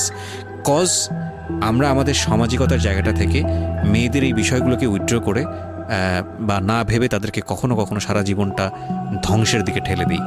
হয়তো মেয়েটার ক্ষেত্রে এরকমই কিছু হয়েছে, আমরা একটু সামনের দিকে আগাবো। জি, তারপর উনি আমাকে, আমি তখন শাড়ি টাড়ি পরা, গহনা পরা। তো খুব নর্মালি সবাই চলে গেল পরে খুব নর্মালি আমাকে বলতেছে যে ড্রেসটা চেঞ্জ করো, শাড়িটা চেঞ্জ করো, গহনা টহনা চেঞ্জ করো। তো আমি আমার লাগেজ থেকে একটা 3 পিস নিলাম, ওই 3 পিসটা নিয়ে ওয়াশরুমে চলে গেলাম। ওয়াশরুম বলতে ওই যে উপরের রুমেই একটা ওয়াশরুম আছে, আর নিচের রুমে মানে উপরের রুমে তো আর সিঁড়ির ঘর নাই, সিঁড়ি ঘরটাতেই একটা ওয়াশরুম ছিল, ছোট্ট একটা টয়লেট ছিল। ওইটাতে গিয়ে আমি চেঞ্জ করলাম খুব কষ্টে, চেঞ্জ করে তারপর মুখের মেকআপ টেকআপ এগুলো ওয়াশ করে আসলাম। তারপর আসার পরে উনি বলতেছে উজু করে আসো। হ্যাঁ, তো আমি উজু করলাম, উনি উজু করছে করে, মানে প্রথম রাতে নাকি নামাজ পড়তে হয় সবাই বলে দিছে। তো ওই নামাজ পড়লো আমাকে নিয়ে। নামাজ পড়ার পরে বেডে গেলাম, মানে আমি বিছানায় যে বসলাম, খুব ভয়ে ভয়ে আছি যে কি বলবে কি করবে জানি না। তো উনি আমার পাশে এসে বসে আমাকে ফার্স্ট কথা যেটা বললো, মানে এইটাই ফার্স্ট কথা ছিল যে আমি তো ওই ফ্যামিলির বড় ছেলে, আর তুমি তো আমাদের ফ্যামিলির সবাইকে চিনো জানো, তোমার তো আর চেনা জানার দরকার নেই। আর আমার তখন ওনার মা মারা গেছে 3-4 বছর, মানে 3 বছর হবে এরকম, 3 থেকে 4 বছর এরকম হবে। বলে আমার মা মারা যাওয়ার পরে আমি এখন সংসার দেখি, আমার হয়ে আমার মার জায়গাতে এখন তুমি। এটা শোনার পর আমার কাছে মনে হলো আস্ত একটা বাড়ি আমার মাথার উপর পড়লো। এটা আমি যেখানে নিজের মানে এটা একটা বিষয়, ওই কথাটা কিন্তু খুব সুন্দর বলেছে, মানে ওর 37 ইয়ার্সের জায়গাটা থেকে এটা খুব সুন্দর একটা কথা। কিন্তু কথা হচ্ছে 13 বছরের একটা মেয়ে কেন এটা বুঝতে যাবে? ও কিন্তু এটাই বুঝেছে যে এই 3 তলা একটা বাড়ি, 3 রুমের একটা বাড়ি ওর মাথার উপরে দিয়ে দেওয়া হলো। দেখুন, এই জিনিসটাই আমি আপনাদেরকে বোঝানোর চেষ্টা করছি যে আসলে সব কিছুর একটা বয়স থাকে। হ্যাঁ, এবং ছেলেটার জায়গা থেকে কিন্তু খুব সুন্দর নামাজ পড়েছে, বসছে, এখন পর্যন্ত আমাদের কাছে ভালোই লাগছে শুনতে। কিন্তু এটা আসলেই কেউ বুঝতে চাইবে? 13 বছরের মেয়েটাকে এই জিনিসটা বুঝতে চাইবে? এইটা বোঝাটা জরুরি ছিল। হ্যাঁ, তারপর উনি যেটা বলছে যে আমার ভাই বোন আছে, সবাই আমার ছোট, কিন্তু আমার তো প্রায় 10-12 বছরের বড়। ওনার যে 10-12 বছরের ছোট, সে আমার 12-13 বছরের বড়। মানে তাকে আমি ছোটবেলা থেকে এইভাবে দেখে অভ্যস্ত। তো এইগুলো চিন্তা ভাবনা, মানে ওই সময় তো আর এত কিছু কিন্তু ওনার ছোট ভাই বোন এগুলা, মানে ওনার কাছে তো এগুলো বাচ্চা এখনো, আর আমার কাছে তারা অনেক বড়। আমি তাদেরকে কি টেক কেয়ার করবো, তারা আমাকে করবে, মানে আমার এরকম একটা বিষয়টা তাই।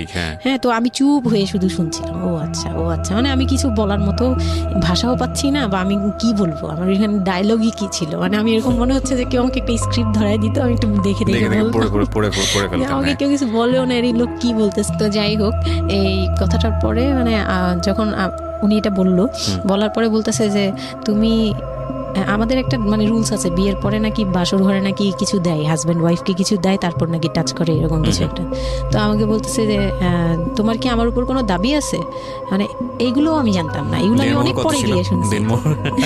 এগুলো অনেক পরে গিয়ে জানছি যে এই সময় নাকি কিছু চাইতে হয়, মানে এই সময় যা চাইবে তাই দিতে হবে, এরকম কিছু একটা। তো এটাও আমাকে কেউ বলে দেয়নি। আমি এই সময় একটা লসে পড়ে গেলাম না, মানে এরকম মনে হচ্ছে এখন আর কি। তখন আমাকে এটা কেউ বলে নাই। বাই দ্য ওয়ে, আমরা যার গল্প আজকে এখানে শুনছি উনি হচ্ছেন শামীমা। ওনাকে যদি আপনারা দেখতে চান, আমাদের যিনি আজকে গেস্ট, আমরা একটা ছবি দিয়ে দিয়েছি। আমি বললাম যে না, আমি জানতাম না দাবি জিনিসটা কি। তো না বলার পরেই সে তো মানে আমার কাছে খুবই, মানে এই কথাগুলো বলতে আমি বলতে পারবো না। ঠিক আছে, বলার দরকার নেই, আমরা জাস্ট সিচুয়েশনটা বুঝতে পারছি যে ওইটা আমার ফার্স্ট নাইট ছিল, আর আমি ওগুলা মানে ওই ফিজিক্যাল ব্যাপারগুলো আমি বুঝতাম না, ওই সময়টাতে বোঝার কথাও না, বুঝতামও না, একদমই বুঝতাম না যে এই হয়। তো যখন উনি শুরু করলো, শুরু থেকে শেষ পর্যন্ত মানে খুব অল্প সময়ের মধ্যে খুব অমানবিকভাবে, মানে এটা এখন বর্তমানে যদি আমি কল্পনা করতে যাই, তাহলে এটা একমাত্র পারে রেপিস্টরাই পারবে, এটা রেপ ছাড়া কিছু ছিল না। এখন বুঝি, ওই সময় বুঝতাম না। আর ওই সময় আমি এগুলো বুঝতাম না দেখে, আর আমাকে একটা কথা বলা হয়েছিল, আমার মাথায় একটা জিনিস কাজ করছিল যে ভাবি বলছে যে এইখানে যা হবে এগুলো সবই ঠিক। হ্যাঁ, এখানে যাই হোক, মানে ভেঙে বলেনি, বলছে তোর সাথে আজকে যা হবে এটি ঠিক, আর এটা মেনে নিতে হবে, আর এটা যদি না মেনে নিস তাহলে মানে এই ধরনের একটা বলছে যে এটা আজকের রাতের কোনো চিল্লাচিল্লি করা যাবে না। তো আমিও চুপ করে, আমার কাছে মনে হচ্ছিল কেউ আমাকে ছুরি দিয়ে আঘাত করতেছে, মানে মনে হচ্ছিল যে কেউ আমাকে ছুরি দিয়ে আঘাত করতেছে, আর আমি ব্লাড দিয়ে পুরো, মানে আমার শরীরে সব ব্লাড বের হয়ে যাচ্ছে। আমার এরকম মনে হচ্ছে যে আমার শরীর থেকে সব ব্লাড বের হয়ে যাচ্ছে, আমি মানে গরু কাটলে যেরকম করে না, আমি এরকম কাঁপতেছি, ওরকম কাঁপতেছি। কিন্তু সে তার কাজ করলো। আমি খুব অবাক হয়েছি যে আমি উঠে বসতে পারতেছিলাম না, সে আমাকে টান দিয়ে উঠে বসায় বলতেছে ওয়াশরুমে যাও। আমি ওয়াশরুমে কিভাবে গেছি আমি জানি না, আমি খুব ধরে খুব মানে খুব কষ্টে কাঁপতে ওয়াশরুমে গেলাম, ফ্রেশ হয়ে আসলাম, আসার পর আমি খুব কষ্টে যে আমি যখন বিছানায় মানে ঘুমোতে যাব তখন আবার মাই গুডনেস, এরকম করে সে সারা রাতে মানে রাত 3টা থেকে ভোর সকাল 8টা পর্যন্ত 4বার আমার সাথে এইরকম করলো। আমি আর সকালে উঠতে পারি না, মানে আমি উঠে বসতে পারি না। তারপর 2-3 দিন কি হয়েছে আমার মাথায় নেই, মানে আমি এখন আর এটা বলতে পারবো না, কারণ আমি পুরো সেন্সলেস ছিলাম আর ওনারে দেখলেই আমার ভয় লাগতো। সে যতবার আসতেছে সামনে, 2-3 দিন আপনি সেন্সলেস অবস্থায় ছিলেন? আমি জানি, মানে আমি সেন্স ছিল, কিন্তু আমি এখন গল্পটা বলতে পারবো না যে এই 2-3 দিনে কি হয়েছে। আচ্ছা আচ্ছা। এই 2-3 দিন আমার বৌভাত হয়েছে, আমাকে পার্লারে নিয়ে যাওয়া হয়েছে, কিন্তু আমি নিস্তব্ধ। আর তখন আমার মানে শারীরিক কন্ডিশন খুব খারাপ, কিন্তু সবাই বুঝতেছিল, কিন্তু কেউ বুঝতে দিচ্ছিল না আমাকে। মানে এভরিবডি অ্যাভয়েড দিস, মানে সবাই জিনিসটাকে অ্যাভয়েড করছে, তারা পার্টিটাকে এনজয় করছে। এটা শুধু আপনার ফ্যামিলির সমস্যা না, এটা আমাদের পুরো সমাজেরই সমস্যা। এটা সমাজটাই অ্যাভয়েড করে। এবং আমার মনে আছে I face huge difficulty for the first time যখন আমি রেডিওতে এই ধরনের একটা, আমি নট আজকেই না প্রথম, আমি এটা আগে বিষয়গুলো খুব চ্যালেঞ্জ জায়গা থেকে আমি প্রচার করার চেষ্টা করেছিলাম। অ্যান্ড আই ফেস, এগুলো হয়তো আমার লিসনাররা কখনোই জানে না, আই ফেস হিউজ ডিফিকাল্টিস। যখন আমার প্রথম বইটা পাবলিশড হয় সেটা নিয়েও আমার একটা বড় ধরনের ডিফিকাল্টি ফেস করতে হয়েছে।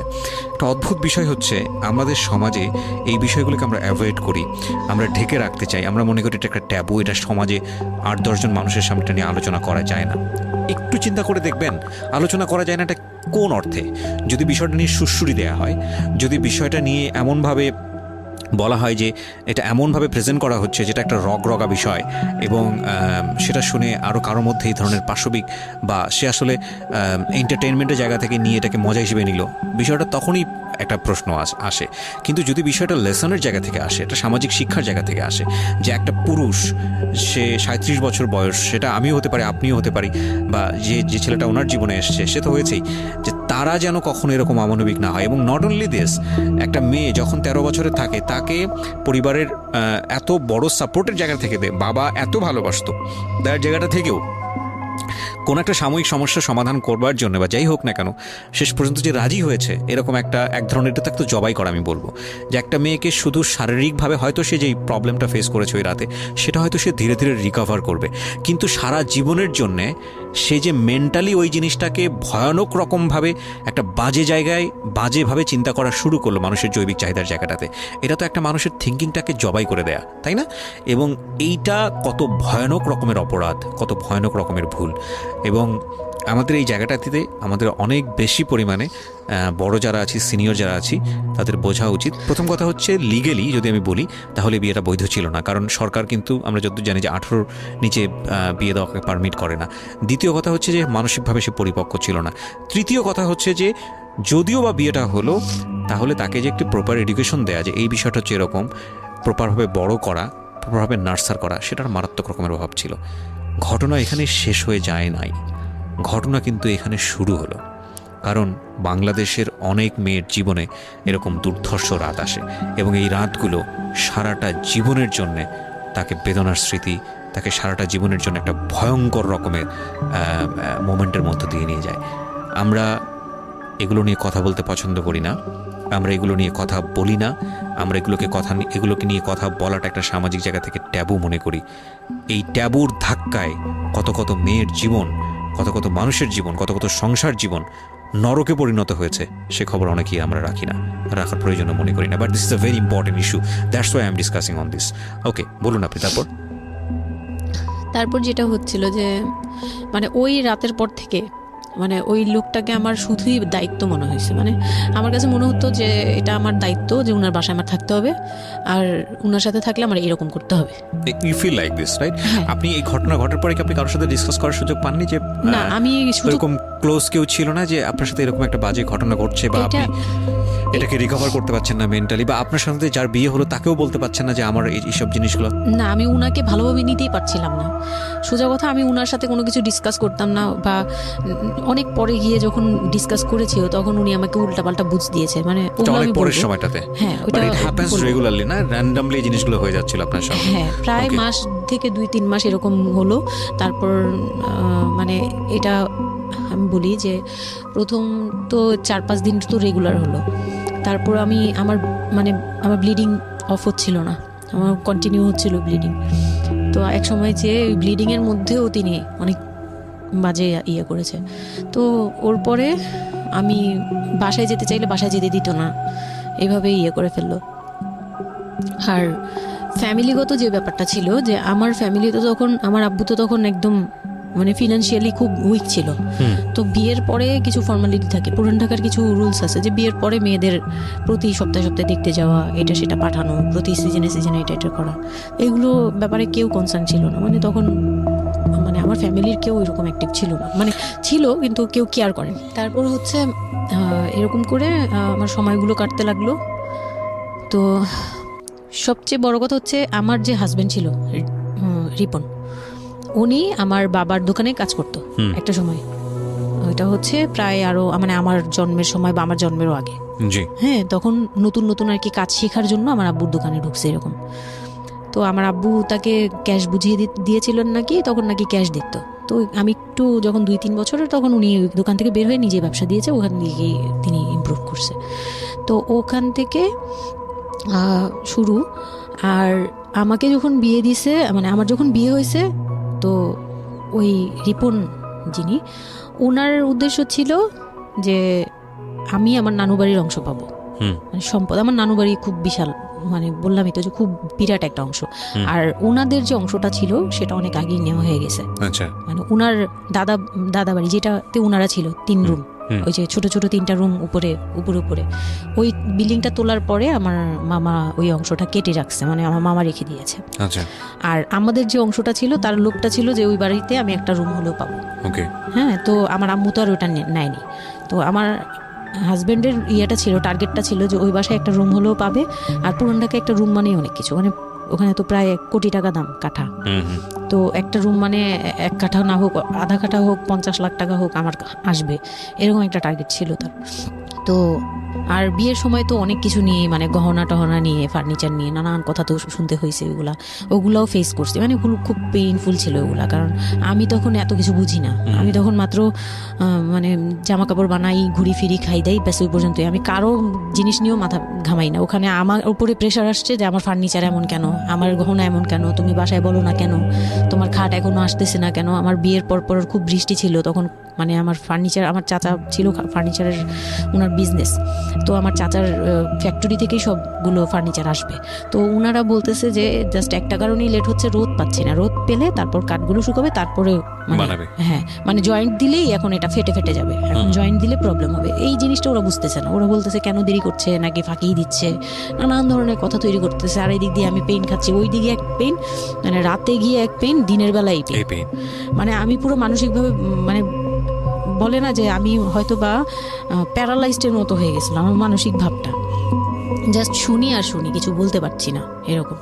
আর বাসায় গিয়ে কোনো কিছু বলি না, কারণ আব্বু অসুস্থ। আব্বু মেন্টালি অনেক প্রবলেম। আব্বু যখনই জিজ্ঞেস করে আম্মু তুমি ভালো আছো তো, আমি খালি হাসি দিয়ে বলছি হ্যাঁ। যতবার জিজ্ঞেস করে তুমি খুশি আছো তো, আমি হ্যাঁ। আমি এই একটা কথাই বলছি, হ্যাঁ ভালো আছি। আসলে আমি ভালো ছিলাম না, কিন্তু বুঝতে দেইনি। ওই লোকটার ছোট বোনগুলো আমার সাথে অনেক রাফ বিহেভ করছে।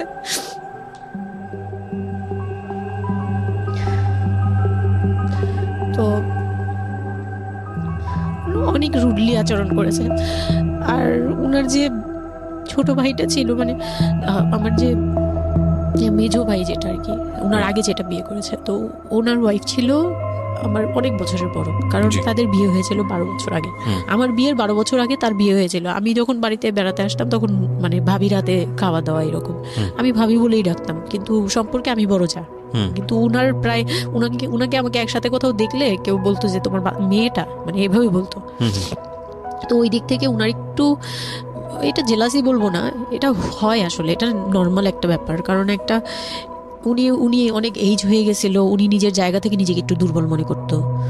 আমাকে এমনিতে সাপোর্টও দিত, আবার অনেক সময় দেখে কিন্তু পেইনও দিত, অনেক পেইন দিত। কিন্তু আমি ওই সময়টাতেই কেন জানি আমি ছোট থেকে এই জিনিসগুলো বুঝতে চেষ্টা করি যে কেউ আমাকে কেন জেলাসি করছে, কারণ তার মধ্যে কোনো দুর্বলতা আছে। আমার ওইটার জন্য মায়া হয়।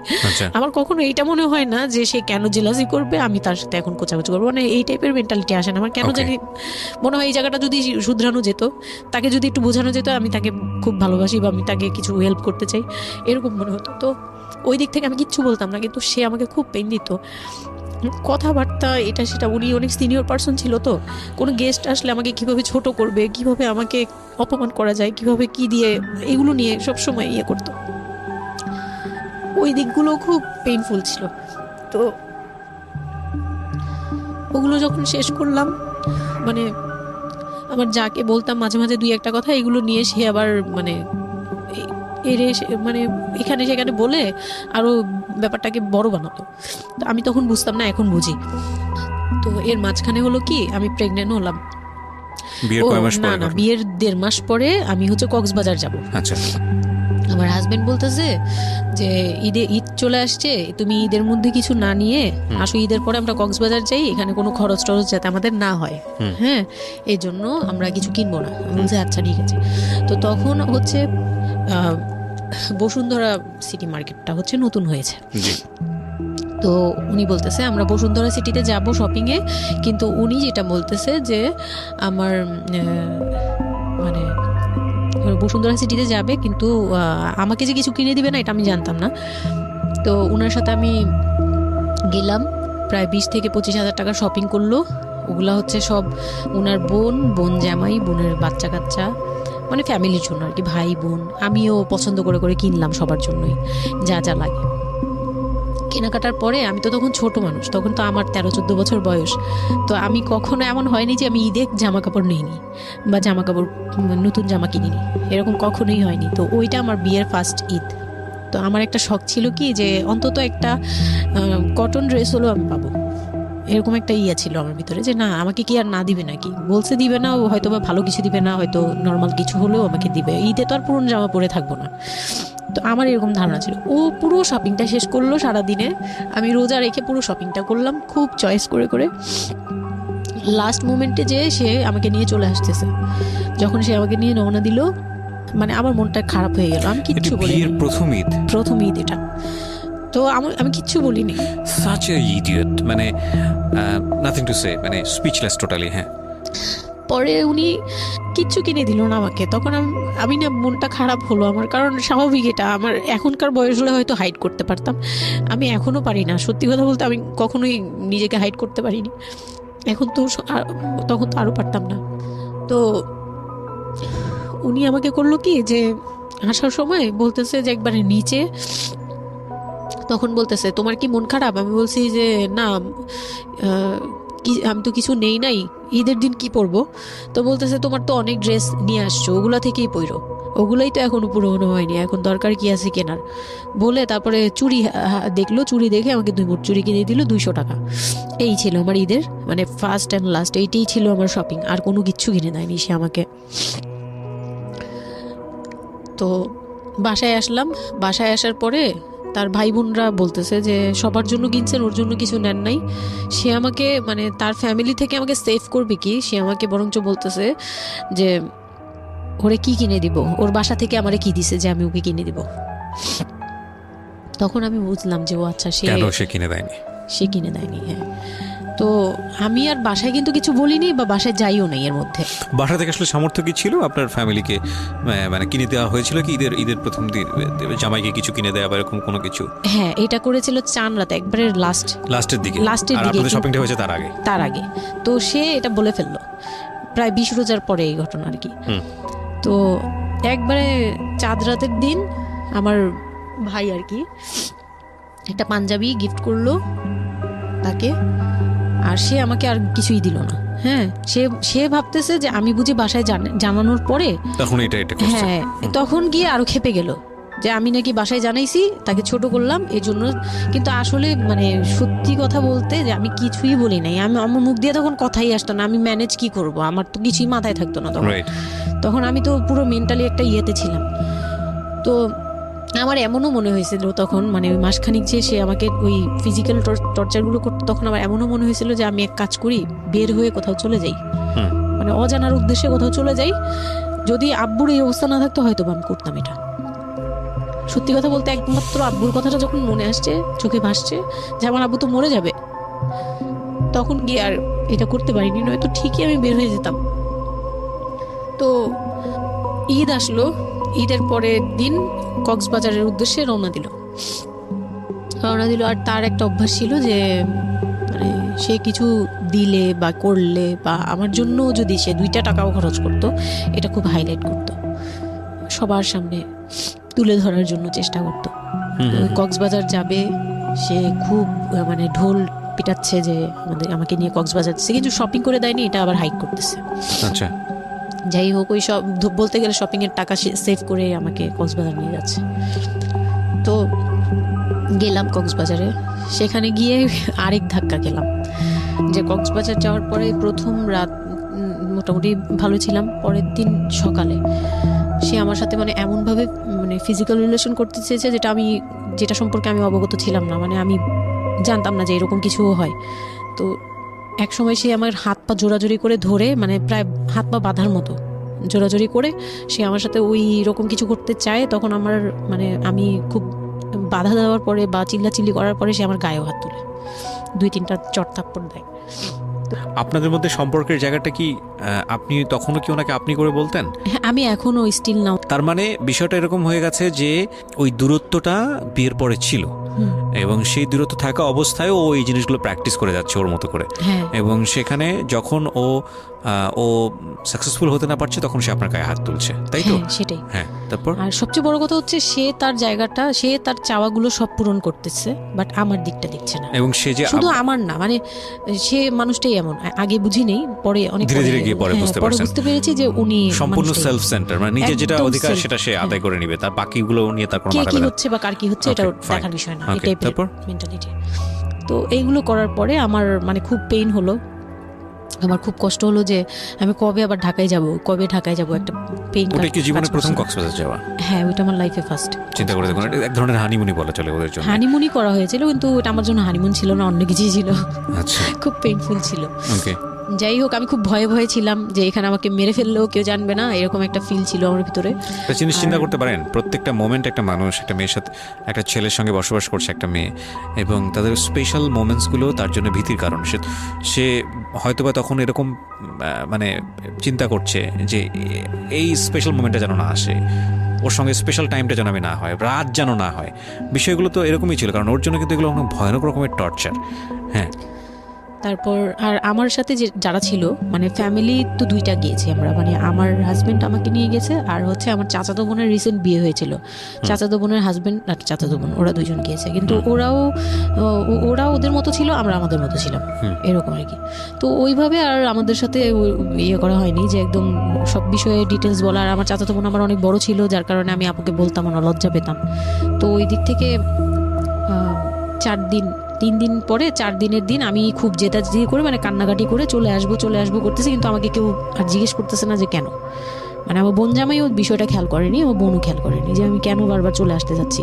হ্যাঁ, এত সুন্দর একটা ওয়েদার, ওরা তো খুব এনজয় করছিল হয়তো বা, মানে আমি তাদের এনজয়মেন্টে বাধা দিলাম, এরকম আর কি। তো খুব কান্নাকাটি করে ওই রাতেই আমি চলে আসবো। আমি বলছি তোমরা সবাই থাকো, আমি চলে যাই, মানে এইভাবে কান্নাকাটি করছি, আমি থাকবোই না, আমি আর একটা রাত এখানে থাকবো না। আমার কাছে মনে হচ্ছে তাও এলাকার ভিতরে তো থাকবো, যাই হোক, কিন্তু এখন তো আমি বাইরে আছি, অনেক দূরে।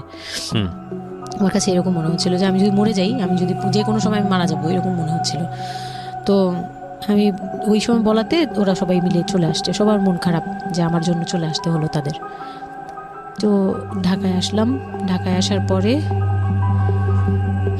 ঈদের ছুটির শেষে সে তার মতো করে বিজনেস করতেছে, আমি আমার মতো ঘরে ছিলাম। 2-3 মাস গেল, কোরবানি ঈদ আসলো, প্রথম কোরবানি ঈদ। কোরবানি ঈদের সময় যেটা হলো সেটা হচ্ছে আমার মামার বাসা থেকে মাংস, মানে কোরবানি ঈদের যে মাংসটা পাঠায়, পুরান ঢাকার একটা ইয়ে আছে যে নতুন বিয়ে হলে বাবার বাড়ি থেকে রান পাঠানো হয়, একবারে পুরো একটা রান ধরে পাঠিয়ে দেয়, বাবার বাড়ি থেকে মেয়েদের পাঠায়, মানে কোটাকুটি নেই, রানী পাঠিয়ে দিতে হবে, একদম আস্ত পাঠায়। এটা পুরান ঢাকার রেওয়াজি, একবারে যে কয়টা মেয়ে থাকবে ওই কয়টা রান বাসায় যাবে, মানে ওই রানগুলোর কেউ কাটতে পারবে না, একদম আস্ত পা ধরে দিয়ে দিবে একবারে। আচ্ছা, ইন্টারেস্টিং তো। হ্যাঁ, এটা কিন্তু পুরান ঢাকার একটা রেওয়াজ, এখনো আছে। মানে কোরবানি হলেই সঙ্গে সঙ্গে রানটা যাবে মেয়ের বাসায়। আচ্ছা, মেয়ের বাসায় যেতেই হবে এটা। তো ওই রকম আমার মানে ওরা আশা করছিল যে আমার মামা এরকম করবে, কিন্তু আমার মামা তো প্রায় অনেক বড় গরু দেয়, আর একটা দেয় না, 2টা থেকে 3টা দেয়। তো ওনার নিজেরই আছে 3টা মেয়ে, 3 মেয়ের শ্বশুর বাড়িতে পাঠাতে হয় 3 রান, মানে এখন এক মেয়ের, বড় মেয়ের যে 20 বছর 22 বছর হয়ে গেছে বিয়ের, তারপরও পাঠাচ্ছে, প্রতিনিয়ত পাঠাতে হয়। তো ওই দিক থেকে আমি যদি এখন আরেকটা নেই তাহলে উনার কিন্তু আরও কাউকে উকিল দিয়েছে বা আরও কোনো মেয়ে আছে, মানে আমার উকিল দিয়েছে আমার খালু দিয়েছে, আরেক খালু আমার, ওই খালা হচ্ছে আমার আম্মুর খালাতো বোন, মামাতো বোন, কিন্তু আমাদের বাসায় মানে আমার নানু বাড়িতে বড় হয়েছে দেখে আমার আম্মুর খুব ক্লোজ। তো ওই খালু আমাকে উকিল দিয়েছে। তো ওই দিন করলো কি যে এই রান পাঠায়নি বলে, সেই রান পাঠায়নি ঠিকই, কিন্তু রানের যে উপরের অংশ মানে বড় একটা পিস আমার বাসায় পাঠানো হয়েছে আমার উদ্দেশ্যে, আর নামটা আমার লিখে দিয়েছে, আমার নাম লেখা এটা পাঠিয়েছে।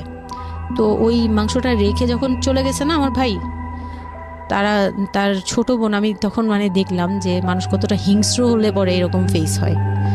আমি তো চুপ করে বসে আছি, আমি কিছুই মাথায় নেই যে এটা নিয়ে যে কি হবে, আমি বুঝিই নেই বিষয়টা। সে মাংসটা ধরে রাস্তায় ফেলে দিছে ঈদের দিন রাস্তায় ফেলে, এই মাংসে কেন ওর নাম লেখা থাকবে, তাহলে এই যে আমরা কি, আমরাও তো ভাগ্নি, মানে আমরাও ভাগ্নি, আমাদের বাড়িতে আমার মাংস আসছে ওর নাম দিয়ে আসছে, তাহলে রান আসলো না কেন, দোষ হয়ে গেছে, এটা খুব বড় অন্যায় হয়ে গেছে। ভয়ানক। আমি ভয়ানক বলছি এই কারণে যে আমাদের সমাজে কিছু কালচার আছে যেগুলো আসলে মেয়ের বাড়ি থেকে পূরণ করা হয়, ধরে নেওয়া হয়, বা ছেলের বাড়ি থেকেও, সেটা পাঠ্য বইয়ে তো থাকে না এগুলা, মানে কালচারে আছে, এগুলো শুনতে ভালো লাগে, কিন্তু প্র্যাকটিসের জায়গা থেকে যদি এটা অত্যাবশ্যকীয় নিয়ম হয়ে যায় কখনো কখনো, যেটা কতটা ভয়ানক পেইনফুল হয়।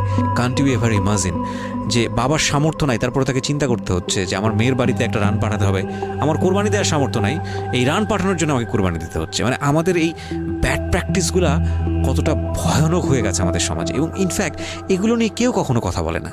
এগুলো নিয়ে কথা বলা উচিত। একটা মানুষ, একটা সোসাইটি চেঞ্জ হবে কিভাবে, একটা মানে পুরো কমিউনিটি চেঞ্জ হবে কিভাবে, একটা রাষ্ট্র চেঞ্জ হবে কিভাবে, এই ছোট আমরা তো সব জায়গাতেই পয়জনাস। এই ছোট ছোট বিষয়গুলো যদি চেঞ্জ না হয়, আমরা যে এত ডিগ্রি নিচ্ছি, প্রতি বছর পিএইচডি, বুড়ি পিএইচডি বের হচ্ছে, ডক্টরেট, হ্যাঁ, আমাদের বিশ্ববিদ্যালয়ে ভরে যাচ্ছে, আমাদের ছেলেমেয়েরা গোল্ডেন এ প্লাস, আমাদের পাশের হার বাড়ছে, কিন্তু এই সব যে মানে খোরা কালচার, ল্যাংড়া টাইপের কালচার, এগুলোর যে পরিবর্তন হচ্ছে না, বা এগুলো নিয়ে যে কেউ কখনো কোনো কথা বলে না, এগুলো নিয়ে না পত্রপত্রিকায় কথা হয়, না কোনো মিডিয়াতে কথা হয়, অথচ এগুলো আমাদের জীবনটাকে পঙ্গু করে দিচ্ছে, এবং এগুলো নিয়ে কেউ কখনো কথা বলে না। আমরা যৌতুক নিয়ে কথা বলি, এবং যৌতুক একটা ঘাতক ব্যাধি, আমরা যৌতুক মোকাবেলা করতে পেরেছি, কিন্তু এই কালচারের মধ্যে যে যৌতুক ঢুকে বসে আছে, সেটা নিয়ে আমরা কেউ কখনো কথা বলি না, এবং এগুলো নিয়ে কথা বলা উচিত। কথা নইলে আমরা আসলে কিওর হব কিভাবে? আমরা যে বলি যে আমাদেরকে শুদ্ধ হতে হবে, আমরা মানুষ হিসেবে ভালো হতে হবে, বাট হাউ? আমাদের তো রন্ধ্রে প্রবলেম। সো প্রবলেমটাকে প্রবলেম বলা উচিত, অ্যাটলিস্ট কাউকে না কাউকে তো স্পিক আউট করতে হবে, এবং স্পিক আউট করলে তাহলে এই প্রবলেমগুলো সামনে আসবে, এবং সামনে আসলে এগুলো নিয়ে কিওর নিয়েও মানুষ কথাবার্তা বলবে। আমি তো জীবনে কোনোদিন শুনিও নাই, আমি জানি না পুরান ঢাকার এই কালচার যে মেয়ের বাড়িতে রান পাঠাতে হয়, এটা এখনো আছে, এবং এটা নিয়ে মোটামুটি মারামারি বাঁধার মতো অবস্থা। হ্যাঁ, এটা নিয়ে মানে এটা কোনোভাবেই মিস করা যাবে না, এরকম অবস্থা। তো আমার বাসায় কিন্তু রান আসছে, আমার বাসায় পরে রান আসছে। ওকে, ওইটা ছিল ঈদের দিন। হ্যাঁ, ঈদের দিন তারা আমাকে খুব ব্যাডলি কথা শুনেছে, আমাকে সামনে বসিয়ে রেখে, মানে 4-5 ভাই বোন একসাথে বসে যেরকম মিটিং, মনে হয় আমি অনেক বড় একটা পাপ করে ফেলছি তার ভাইয়ের কাছে বিয়ে হয়ে। আমার পাপ হয়েছে যে আমি নাকি তার ভাইকে কিভাবে ভুলিয়ে ভালিয়ে, আমি তখন ভুলাবো কি, আমার তো ভালানোর প্রশ্নই আসে না। আমি তখন মনে মানে হাসিও পাচ্ছে, আমি অবাক হচ্ছি যে এগুলো কি বলতেছে, আমি নাকি তাদের ভাইকে হাত করেছি, এই টাইপের কি কথা বলতে, মানে আমি এখন বলতে পারবো না বুঝিয়ে। তো এগুলো বলছে, তো আমার কাছে খুব মনে হচ্ছে যে আমি কান্না করতেছি, খুব কান্না করছিলাম। তো কান্না করার পরে আমার যে হাজবেন্ড ছিল, সে কেমন একটা লোক যে সে এটাও বললো না যে মাংসটা তুলে নিয়ে আসি, এটা তো একটা মানে বলতে গেলে কোরবানি দেওয়া হয়। আপনার শ্বশুর বেঁচে ছিল না? না, আমার শ্বশুর শাশুড়ি দুজনই মারা গিয়েছে। তো তার মানে ওই পরিবারের মূল হর্তাকর্তা হচ্ছে আপনার হাজবেন্ডই? হ্যাঁ। আচ্ছা। তো তখন সে ওই মাংসটা নিয়ে আসলো না, ভাই বোন ফেলে দিচ্ছে, সেও তাদের সাথে তাল মিলাচ্ছে, কিন্তু আবার আমাকে সরাসরি কিছু বলছে না। কুকুর কামড় দরকার, কারণ পুরান ঢাকায় তো কুকুরের অভাব নেই রাস্তাঘাটে, আমি যেটা দেখি। না, ওইগুলির ভিতরে নাই, ছিল না, ওইগুলিতে ছিল না, থাকলে হয়তো। আর এগুলো করলে তো আপনাদের যে কালচারটা, সেটা হচ্ছে পুরান ঢাকায় একটা জিনিস খুব ভালো লাগে, একটা ফ্যামিলির খবর একটা ফ্যামিলি জানে, যে এই ফ্যামিলি পরিবারে কি হচ্ছে, এই পরিবারে কি হচ্ছে। আশপাশে তো খুব মানে ওরা তো খুব লাগানো বাড়ি ঘর, তো সবাই শুনে এক দেয়াল দুই বাড়ি। তার মানে এগুলো নিয়ে কত কানাঘুষা তো হচ্ছিল নিশ্চয়ই। পুরো এলাকা, আমি যে কি পরিমাণ মানে লজ্জা মানে অনুতাপ আমাকে মানে এমন বানিয়ে ফেলছে যে আমি ওই বাড়িতে শুধু ক্লাস 9-এ পড়ো একটা মেয়ে, যেখানে তার মানে রঙিন স্বপ্ন নিয়ে ডানা মেলে বাঁচার কথা, এবং ঢাকাতে বড় হয় একটা মেয়ে। ক্যান্ট ইউ এভার ইমাজিন সেই মেয়েটার ঈদের সময় আমরা সাধারণত দেখি যে সকালে একটা ড্রেস পরবে, দুপুরে একটা পরবে, রাতে একটা পরবে, বান্ধবীদের সঙ্গে ঘুরে বেড়াবে, এবং মানে পাংখা যেটাকে বলে ওইরকম একটা এইজ। সেই সময়টাতে তার মাংস নিয়ে টানাটানি শুরু হয়েছে, এবং তার বাড়িতে মাংস আসলো কিনা সেটা নিয়ে টানাটানি শুরু হয়েছে, এবং সে মহল্লায় বেরোতে পারছে না নিজের মুখ, এবং এভরি নাইট তার উপর ফিজিক্যাল টর্চার। এবং ক্যান ইউ এভার ইমাজিন যে আমাদের সমাজের মেয়েরা, নারীরা কতটা সহ্য করে? কেউ কেউ সুবিধাভোগী অফকোর্স, কিন্তু ম্যাক্সিমাম ফেসটাই হয়তো বা এরকম। এবং এই জন্য নারী নির্যাতন বলে যে শব্দটা না, আসলে এটার যে ব্যাপ্তি, মানে এটার যে কতটা ভায়োলেটিভ হতে পারে, এটার ভেতরে না ঢুকলে আসলে বোঝা যায় না। তারপর কি হলো? তারপর ওই দিন গেল, ওই দিন ওই মাংসটা আমার ওই যে মেঝো দেবর, যে উনি আবার একটু অন্যরকম ছিল। উনি পড়ালেখা করেনি, উনি খুব রাফলি কথা বলতো, উনি জুতার ব্যবসা করতো। তো এমনিতে মেন্টালিটির দিক থেকে বলতে গেলে অনেকে থাকে না যে পড়ালেখা না করেও শিক্ষিত, অনেকে এরকম থাকে, কিন্তু মানে সে পুরোপুরি মানে শুদ্ধ ভাষায় কথা বলতে পারে না যে একটা লোক, খুব ঢাকাইয়া ভাষায় পুরোপুরি গালাগালি বলতে গেলে প্রত্যেকটা কথার আগে পিছনে একটা করে গালি থাকে এরকম।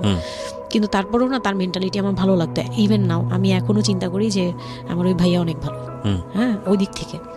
তো উনি আসছে, উনি এসে এরকম দেখে বাসায় মাংসটা নিয়ে এসে রেখে তারপর খুব গালাগালি করে খুব বাজেভাবে ভাই বোনদের বলল যে তোরা আসলে মানুষই না, তোরা মানুষ হইলে এই ধরনের এই সিচুয়েশনটা ক্রিয়েট করতি না। মানে উনি ওনার মতো করে বলছে গালাগালি করে যে এইরকম মানুষ করে, তোরা কি ছোট লোক, জীবনে কি কখনো এগুলি দেখোস নাই, বা এগুলো কি কখনো খাস নাই, বা এখনো কি পাস না, এরকম করার কি আছে, ওর বাসা থেকে আসলে খাবি, এরকম মানে এইভাবে খুব বাজে বাজে 2-4টা কথা বলছে। তারপর তারা গিয়ে ঠান্ডা হয়েছে। আর আমার বলতেছে তুমি এখানে বসে বসে ওদের দৃশ্য দেখতেছো কেন, তুমি উপরে যাও। তখন তার বউর আবার একটু জেলাস হলো যে আমার প্রতি তার কেন ধরলাম, মানে ওই দিক থেকে আবার মানে ওইটা ওইভাবে দেখলো না যে ভাই হিসেবে বোনকে সেভ করলো, এরকম না। আমি কিন্তু এইভাবে নিয়েছি যে মনে হচ্ছিল যে আমার বড় ভাই, এটা ওদের ভাই না, আমারই বড় ভাই, আমাকে সেভ করলো। আমার কাছে এত ভালো লাগছে, আমি কিছু হলেই বলতাম ভাইয়ারে, যে বলতাম ভাইয়া দেখেন না আমার সাথে এটা বলতেছে, সাথে সাথে নেমে এই কে ওরে গালাগালি করছে, উনি তো গালাগালি শুরু করে দিত। আর উনারে সবাই ভয় পেত, মানে আমার হাজবেন্ড ভাই বোনের সাথে তাল মিলাতো, আর উনি ছিল একটু ডিফারেন্ট। তো কিছু হলেই উনি বাসায় আসার অপেক্ষায় থাকতো না, উনি আসলে উনারে বলবো। একদম সিঁড়ি দিয়ে ওঠার সময় নামার সময় ভাইয়া আজকে আমার না এটা বলছে, এই সাথে সাথে ভালো হলে মানে উনি মোটামুটি আমাকে সেফ রাখতো। আর ছোট যে দেবরটা ছিল ও হচ্ছে একদম কোনো কথাই বলে না, চুপচাপ, ইয়েস নো কিছুই বলে না, চুপচাপ।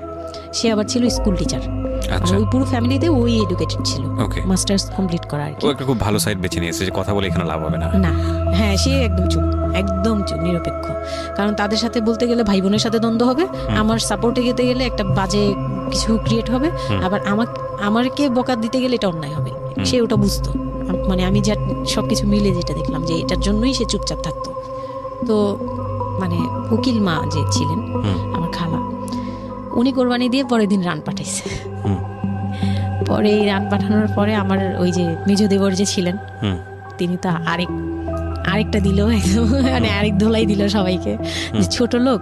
এখন বল যে ও বাসায় ফোন করে বলছে বা বাসায় গেছে, ও তো কালকে থেকে বাসায় যায়নি, ওর হাতে তো ফোনও নাই, ফোন নিলে তোদের কাছ থেকে তো নিতে হবে, তখন আমার হাতে ফোন নেই, তো ও তো বাসায়ও যায়নি। এখন বল যে এটা ও বলছে তারপর ও পাঠাইছে, তোরা এত ছোট লোক কেন, মানে ভাই বোনরাই বলতেছে। তো ওরা তো আর কিছু এটা পাঠানো তো এটা উচিতই, এটা ওদের উচিত, এই সেই এটা না, মানে সে তারা তারপরও ছোট হচ্ছে না, তারা মনে করতেছে এটাই করা উচিত ছিল, এটা না করলে আরেকটা কথা শুনাইতাম, এরকম বলতেছে উল্টা। তো এইগুলো করার পরে আমিও আর এগুলা মাথা থেকে ফেলে দিলাম, ভাইয়াও বলে টলে চলে গেল। আর আমার হাজবেন্ড যে ছিল সেও খুব খুশি, সে মানে আমার বাসা থেকে পাঠাইছে এই সেই। তো বিয়ের 4 মাস পরে মেইন পার্ট যেটা যে আমি কনসেপ্ট করি, তখন আমি বুঝতে পারি না কনসেপ্ট করার 13-14 বছর বয়সে। হ্যাঁ, তখন আমি স্কুল যাতায়াত করতাম, রেগুলার না, আচ্ছা, মাঝে মাঝে রেগুলার, মানে মাঝে মাঝে বলতে আমি চাচ্ছিলাম কি পড়াটা রানিং থাকুক, এক্সামগুলো দিব, আর বাসায় থাকবো। আর বাসা থেকে যখন স্কুল ড্রেস পরে বেরোতাম আমাকে সবাই মিলে কি যে বলতো, মানে বলার মতো না, এগুলো অকথ্য ভাষা বলতে গেলে, যে মানে নোংরা কথা বলতো। তো যাই হোক, ওগুলো আমি কানেও নিতাম না, আমি বলতাম না আমি স্কুলে যাব। আর যেহেতু বিয়ের সময় বলছে যে ওরে পড়াশোনা করতে দিব, আমার হাজব্যান্ড এগুলো বলছে, ও না ও স্কুলে যাবে আসবে সবই করবে।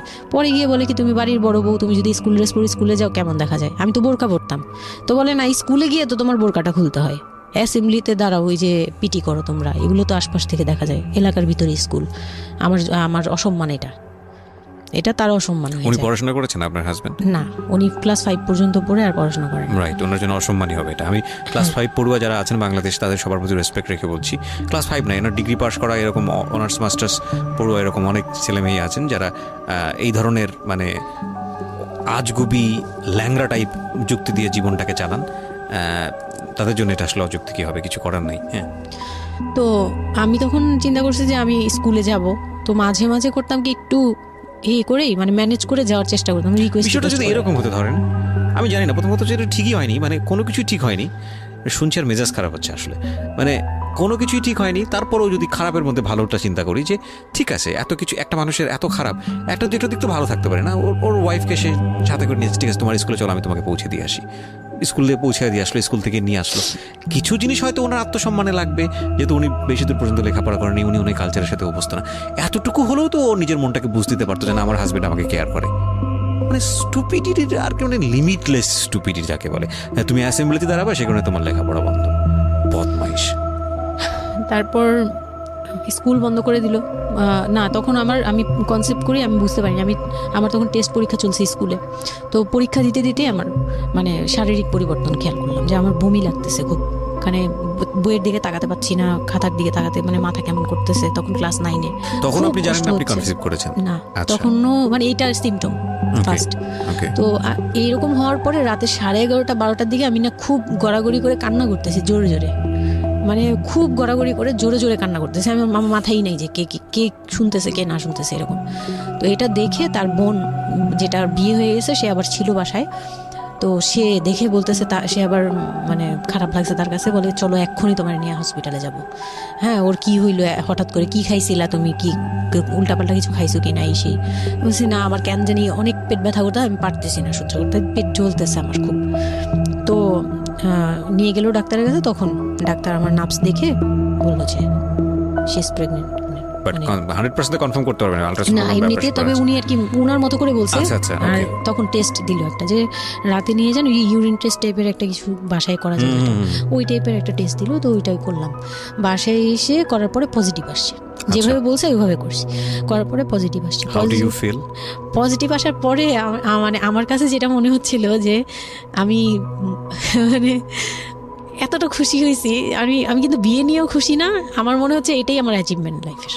আচ্ছা, এতটা খুশি হয়েছে আমি বলতে পারবো না কেন। এটা আসলে ন্যাচারালি আল্লাহ হয়তো প্রত্যেকটা মেয়ের মধ্যে এই বিষয়টা দিয়ে দেন, যে নইলে আসলে মা কেন, মানে মা তো মাই, এটা আসলে আল্লাহ গিফটেড অফকোর্স। দেখেন এরকম একটা ডিফিকাল্ট সিচুয়েশনের মধ্যে, যেখানে 13 বছর বয়সে ওর আসলে এই জিনিসটা ফিল করার কথা না, সেখানে ও ফিল করতেছে, এটা কিন্তু লজিকলেস ফিল, এবং এই ফিলটা সম্পূর্ণই ন্যাচারাল। ওকে, আমার কাছে তখন মনে হচ্ছিল কি যে আমার পেটে একটা জীবন্ত কিছু আছে, এক্স্যাক্টলি, মানে এইরকম ফিল হচ্ছে। আর আমি এটাকে মানে একটা কিউরিসিটিও, যে দেখি তো কি হয়, কতদিন পরে কি হবে, মানে এটা আস্তে আস্তে বড় হবে, এটা কি করবে পেটে, এটা কিভাবে আসবে, মানে দুনিয়াতে কিভাবে আসবে, এটা এইগুলোও জানি না আমি, যে মানে এটা বড় হলে পরে এটা যে কিভাবে দুনিয়াতে আসবে। You feel like it's a game, একটা কোন একটা খেলা, মজার একটা খেলা, যে আমি একটা কিছু পাইছি, এটা নিয়ে থাকা যাবে এখন, এরকম মনে হচ্ছিল তখন। খুব মানে খুব কেন জানি খুব আনন্দ, মানে মা হওয়ার ফিল না, কিন্তু এটা মা হওয়ার ফিল না, কিন্তু কিউরিওসিটির জায়গা থেকে কিছু একটা আছে আমার সাথে, আমি এটা নিয়েই থাকবো এখন, মানে আমি একটা কিছু পাইছি এখন, আর আমি একা না, এরকম মনে হচ্ছে। তো আমি না দৌড়ে দৌড়ে বের হয়ে বললাম কি, ওই যে বোনটা আমাকে রাতে নিয়ে গেছিল ডাক্তারের কাছে, সে তো ছিল রাতে। তো আমি বের হয়ে বলতেছি কি, আপা আমার না এইরকম 2টা আসছে, মানে এই পজিটিভ স্টেপগুলো আসে যেগুলো বলছি। পরে সে না সাথে সাথে বলে কি, এখন তো আমাদের কদর কমে যাবে আরো। প্রথম ছিল এটা, প্রথম ডায়লগ ছিল এটা, মানে মনটা খারাপ করে সে বড় নিঃশ্বাস ফেলে বললো, হ্যাঁ এখন তো আমাদের কদর কমে যাবে, আর তো এখন তো আর কম কম আসা লাগবে। তার সাথে ছোট বোনটা বলতেছে, তুমি না সময় কমায় বুঝে কথা বলো না, এইগুলো তো বুঝতে হবে, মানে তাদের মতো করে তারা বলতেছে যে পুরান ঢাকার মানুষ যেভাবে বলে ওইভাবে বলতেছে যে এগুলো তো বুঝতে হবে যে এগুলো প্ল্যান করা, মানে আমি ইচ্ছা করে কনসেপ্ট করছি এরকম কিছু বুঝাইছে, কিন্তু আমি তখনও না এই জিনিসটা মানে ঘোলা আমি বুঝি নাই যে ওরা কি বলতেছে দুইজনে। তা আমি বলি যা মজা তাই বলুক, আমি আমার মতো থাকি। তা আমি দৌড় দিয়ে গিয়ে আমার হাজবেন্ডকে না বললাম, এই উঠেন না। আমি তখন পর্যন্ত কিন্তু তাকে খুশি হয়ে কিছু বলিনি, ফার্স্ট তাকে খুশি মনে কিছু বলতেছি। বিয়ের 4 মাসে আমি তাকে কখনো ডাকও দিইনি, তাকে কিছু বলিও নাই, বা আমি ওনাকে কোনো রিকোয়েস্টও করি নাই, কোনো আহ্লাদও করিনি। ফার্স্ট মানে মনে হলো যে আহ্লাদ করে বলি যে জানেন আমি এরকম আসছে আমার। তো আমি কাকে বলবো, কাকে ওদের করে খুশি করতে পারিনি, যাই রে দেখি খুশি করতে পারি কিনা। যে তাকে ধাক্কা দিছি, সে ঘুম থেকে বিরক্ত হয়ে উঠলো, এই ধাক্কা কি করো কেন, কি হয়েছে? আমি তো মনটা ভেঙে গেলাম, কি যে আমি তো এরকম আমার পজিটিভ আসছে, দেখালাম যে এই যে এটা হলে না পজিটিভ হয়, রাতে পেট ব্যথা বলছিলাম না, তো ওইটার ইয়েতে এটা আসছে। তারপরে না চুপ হয়ে তাকায় আছে, বলে কি এইগুলা কি মানে বুঝলাম না। বলে কি এইটা তো ঠিক না। কি ঠিক না? তারপর বলতেছে যে এই এখন তো এগুলোর দরকার নেই, আমাদের এখন তো এগুলোর কোনো দরকার নেই। তো আমি বলি আপনি আমার স্কুল যেতে দিবেন না। আমি এবার তখন মুখ খুললাম, আপনি স্কুল যেতে দেন না, তারপরে আর আমি তো এই জিনিস মানে এটা কিভাবে কি হয়েছে আমি তো জানি না। আমি ভাবছি যে আপনি হয়তো বা কিছু করছেন, আমি জানি না। আমি তাকে এইভাবেই বললাম খুলে যে আমি তো আসলে জানি না, যে আমি ভাবছি আপনি চাচ্ছিলেন এই জন্য হয়তো বা এরকম কিছু হয়েছে। আর মানে প্রোটেকশন নেওয়া টেওয়া সব কিছু তার উপর ডিপেন্ড করে। তারপর হচ্ছে এটা বলার পরে না মানে আমি আর কিছু বলার মতো ইয়েতে ছিলাম না, আমি চুপচাপ, যে ওরা কি করবে না করবে আমি কিছু জানি না। তো আমার হাজবেন্ড যেটা করলো, যে সে চাচ্ছিল না যে আমি মানে সে চাচ্ছিল না বেবিটা, কোন কথা হচ্ছে সে চাচ্ছে বেবিটা চাচ্ছে না, মানে কিন্তু কিছু বলতেও পারছে না। আমি এবার বাসায়ও বলছি, বাসায় সবাইও খুব চিন্তিত আমার এইটুক বয়সে আমি কিভাবে কি করব।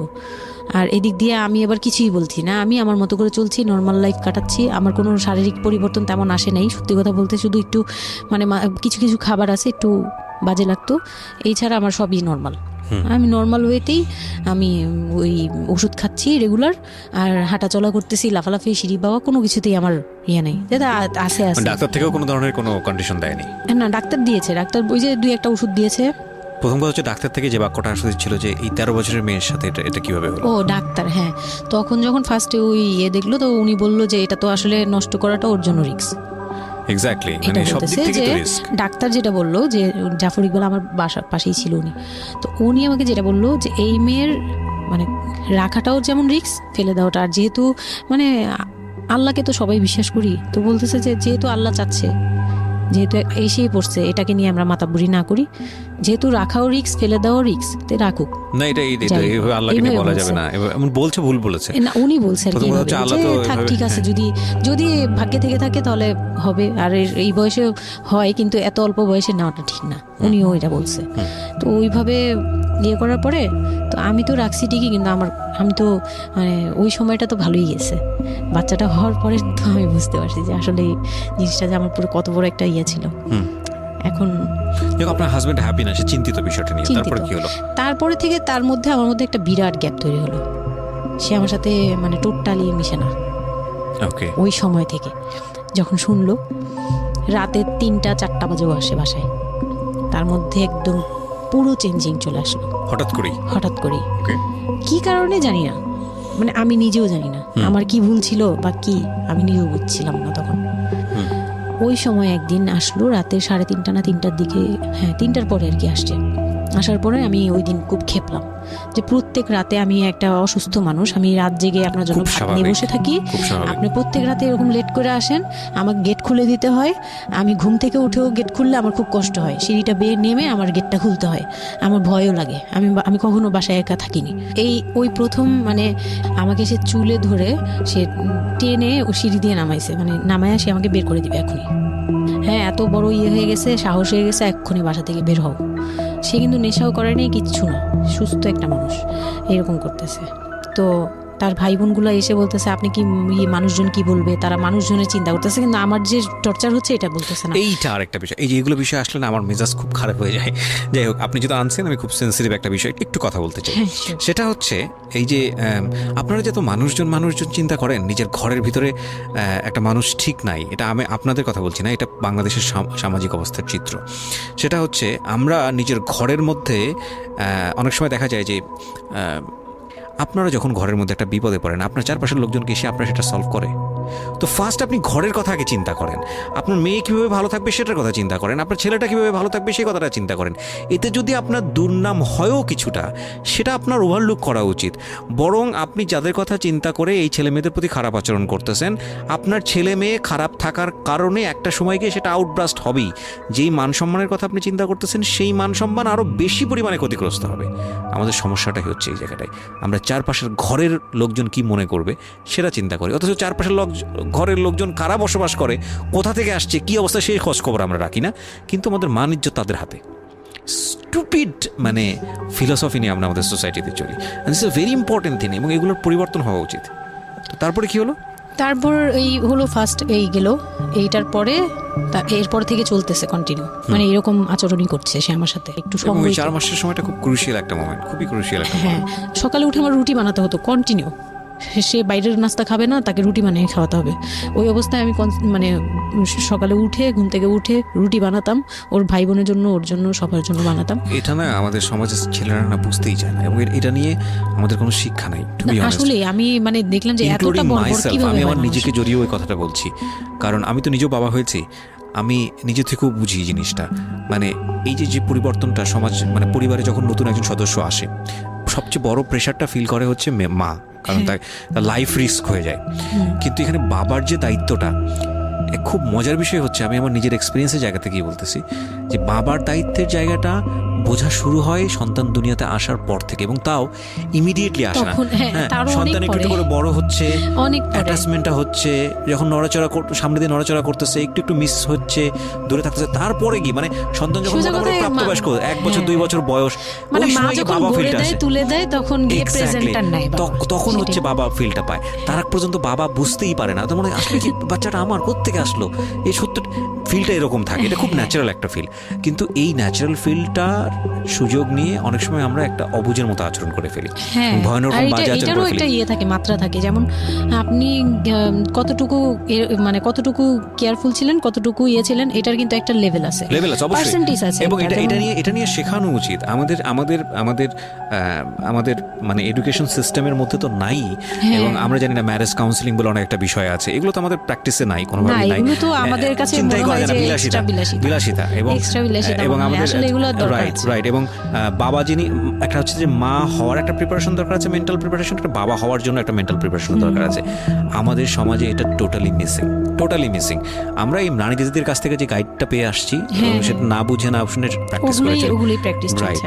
আমি জানি না, আজকে আমি সত্যি এই কথাগুলো বলতেছি, হয়তো আমরা ওই রাতারাতি পরিবর্তনের জায়গায় যেতে পারবো না, বাট আমি শুধু একটা কথাই বলতে চাই, সেটা হচ্ছে বাবাদের দায়িত্বটা অনেক বেশি, বিশেষ করে বাচ্চা চলে আসার পর থেকে মেন্টাল সাপোর্টটা খুব জরুরি, খুবই জরুরি। হ্যাঁ, এবং কারণ এটা একটা মেয়ের লাইফ রিস্কের প্রশ্ন, এবং আপনি জানবেন না যে সে আসলে কতটা ভয়ানক রকমের লাইফ রিস্কের মধ্যে রেখে সে একটা সুন্দর স্বপ্ন দেখে। তো ওই মানুষের পাশে কিছুই না, আপনি শুধু কোম্পানি দেন, এবং এই কোম্পানিটা তারা খুব মিস করে এই সময়টাতে। হ্যাঁ, এটাই ও বলার চেষ্টা করছে।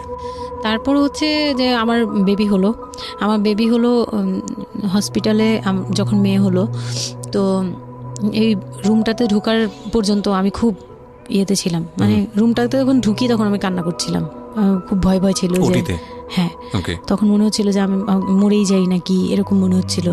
আর আমাকে তো মানে অপারেশন করবে, তারাও ডাক্তার বলতেছে এই মেয়ের অপারেশন কি করব, আর এই মেয়ে নর্মালে কি বেবি দিবে। আমি বলতেছে এটা তো গ্রামগঞ্জ না, আপনারা কি করছেন। আমি তখন আরো শুকনা ছিলাম, তো আর এমনিতেও বয়সও কম ছিল, আবার শুকনাও ছিলাম, দেখতে আরো পিচ্ছি লাগতো। বলতো যে অনেক দুর্বল, তো ও তো মানে ঠিক মতো টেক কেয়ারও করেন নাই বাসায়। হ্যাঁ, বলতেছে একদম আমার এই হাতের মানে এইগুলো ব্রেনগুলো বুঝে যেত, এইগুলো বোঝা যেত, একদম হাড়গোড় বোঝা যেত। যখন অপারেশন করে, অপারেশনের 12 ঘন্টা পর আমার সেন্স আসে, প্রায় 12 ঘন্টা। তার মানে আপনার বেবি হয়েছে আপনি জানি না। পরে আমি যখন ঘুম থেকে সিজারিয়ান বেবি, পরের দিন শুধু রাতে একটু টের পাই যে আমি আমার পাশে কেউ মানে ব্রেস্ট ফিড করছে। ওহো, এইটা ফিল পাইছি, শুধু মুখের দিকে তাকাতে পারিনি, চোখ খুলতে পারিনি, কিন্তু কেউ একজন আমার পাশে শোয়া, মানে আমার হাতের উপরে একটা বাচ্চা শোয়া, এইরূপ ফিল পেয়েছি। আর এরপরে যে চোখ বন্ধ করেছি, একবারে সকালে প্রায় 11টা-12টার দিকে আমার ঘুম ভাঙছে, তখন তাকানোর পরে একটু পুরোপুরি ইয়েতে, তো আমাকে উঠিয়ে নিয়ে আমাকে ইয়েতে ক্যাবিনে দেওয়া হলো। ক্যাবিনে দেওয়ার পরে আমি বাচ্চাকে দেখি, বারবার চিন্তা করি যে এটা আমার মেয়ে, কোত্থেকে আসলো, কিভাবে আসলো, আমি নিজেকে দেখি। Best feel ever, believe me guys, জীবনে সবার আশা তখন না উচিত। আমার মাথায় এটাও ছিল না যে এটার বাবাকে, এটার ফুপুকে, এটার চাচাকে, হোয়াট এভার, আমার বাচ্চা এটা, মানে আমার, আমি এখনো স্টিল না, আমার বাচ্চা এখন ক্লাস 8-এ পড়ে, এখনো আমি তাকে বাচ্চা বলি। হ্যাঁ, তো ও আর আমি একসাথে হাঁটলে মনে হয় কি, মানে ফ্রেন্ড আমরা এরকম। পরে হচ্ছে ওই বাচ্চাটা হলো, বাচ্চাটা হওয়ার পরে সে খেলে, আমার খুব ভালো লাগে, তাকে নিয়ে আমার সময় ভালো কাটে। আমার আর মানে ওর বাবার কথা মাথায় নেই যে এই লোক শুধু মানে এনে দিবে ঘরে, আমি রান্না করব, খাবো, ব্যাস ওই পর্যন্তই শেষ। আমার আর এর দরকার নেই, কাউরই দরকার নেই। আমার বাচ্চা নিয়ে আমি পুতুলের মতো খেলি সারাদিন। ওর বাবা অনেক সময় দেখা গেত, ওর বাবা তো রাতে 2টা-3টায় আসতো, আসার পরে যে খাওয়া দাওয়া করে ঘুমাবে, তো আমি তো, আমার তো ওই রুম ছাড়া কোনো ওয়ে ছিল না, ওই রুমে আমি হাঁটাহাঁটি করতাম, বাচ্চা কান্না করতো। একদিন এমনও হয়েছে সে আমাকে ঘর থেকে বের করে দিচ্ছে, আমি নাকি ইচ্ছা করে বাচ্চাকে কাঁদাই আর তাকে ঘুমাতে দেই না। হ্যাঁ, সে আমাকে রুম থেকে বের করে দিচ্ছে। তো রাতে, এত রাতে বাসা থেকে যখন রুম থেকে বের করে দিচ্ছে, আমি সিঁড়িতে সারা রাত, মানে ওদের তো আর বারান্দাও নেই হাঁটার জায়গা। বাচ্চা কোথায় ছিল? বাচ্চা আমার কোলে, বাচ্চা তাওয়াল দিয়ে পেঁচানো আমার কোলে, সে কান্না করতেছে, আমি সিঁড়িতে বসে আছি। আর আমি যখন সিঁড়িতে বসছি, আমি জানি না কি কারণে বাচ্চার কান্না অটো থেমে গেছে। রুম থেকে বের হয়েছি না, তো ওর বাবা যে ধমক টমক দিছে, আমি জানি না কি কারণে, হয়তো বা রাতও অনেক হয়ে গেছিল, অনেক কান্নাকাটির পরে হয়তো ও ক্লান্ত হয়ে গেছিল, ও মোটামুটি চুপ হয়ে গেছে সিঁড়িতে, নয়তো পুরো এলাকা জানার কথা এইরকম। তো আমি সিঁড়িতে বসে বসে কান্না করছি সারা রাত, মানে তখন অলমোস্ট তখন 4টা বাজে, ভেতরে ভাবে ঘুমিয়েছে নাক ডেকে। হ্যাঁ, তখন সে ঘুমাচ্ছে, ভিতরে গিয়ে ঘুমাচ্ছে। আমি এর ভয়ে রুমেই যাইনি, মানে কি না কি করবে আবার, এই জন্য রুমেই যাইনি। তো এই কাজটা করার পরে সে আমার মন থেকে আরও উঠে গেছে। আমার যে দেবর ছিল, যে বললাম যে আমাকে খুব ভালোবাসতো উনি, তো উনি আবার খুব ভোরে আসতো, জুতার ব্যবসায়ী তো, ওনাদের কারখানা সারা রাত কাজ হতো, প্রত্যেক দিন সকালে 5টা-6টা এইভাবে আসতো। তো ঘন্টাখানিক পরে উনি যখন চলে আসছে, তখন আমাকে সিঁড়ি দিয়ে ওঠার সময়, মানে গেট নক করছে, ওনার ওয়াইফ নামছে উপর থেকে, নেমে বলছে তুমি এখানে কেন? আমি বললাম যে এরকম আপনার ভাই ঘুমাতে পারে না, আমাকে বের করে দিচ্ছে। তো সেও খুব নর্মালভাবে নিল ব্যাপারটা, কিন্তু তার ভাই যখন গেট খুলে দেখলো যে আমি জেগে আছি আর ওটা নিয়ে সিঁড়িতে বসছি, তখন সে গালাগালি করতেছে, শালা আমি, ওনার আবার বিয়ের 12 বছর হয়ে গেছে, কিন্তু বাচ্চা কাচ্চা হয়নি। উনি আবার এই দিক থেকে খুব ছিল যে তার খুব ইচ্ছা ছিল একটা বাচ্চার বাবা হবে। এই তো আমার কোল থেকে বাচ্চাকে নিয়ে বলতেছে, তোমরা আসলে কেউ যোগ্য না, তুমি মা হওয়ার যোগ্য না, ও তো বাপ হওয়ার যোগ্য ছিলই না কোনোদিন, তারপরেও তোমাদের ঘরে দিছে। মানে সে গালাগালি করতেছে, না আমি এতদিন ধরে ট্রাই করতেছি, আমি পাচ্ছি না, আর ওরে দিয়ে দিছে, ওর মতো একটা অপদার্থরে দিয়ে দিছে, মানে এরকম করে বলতেছে। তারপরে হচ্ছে এই উপরে গেলাম, উপরে যাওয়ার পরে আমি ওই রুমে গেলাম, ওনারা বলতেছে আচ্ছা তুমি যাও, আমরা ওকে রাখি। ও ঘন্টাখানিক রাখলো, পরে ঘুমানোর পরে আমাকে আবার ডেকে দিয়ে দিচ্ছে বাচ্চাকে, যে ও ঘুমালে আমি দিয়ে আসবো, তুমি রুমে ওরে নিয়ে যেও না, ও আবার কান্নাকাটি করলে বড় ভাই রাগারাগি করতে পারে। তো ওইভাবে আমি আবার রুমে গিয়ে ঘুমালাম, পরে ওনারা দিয়ে গেছে। এই গেল একটা রাত।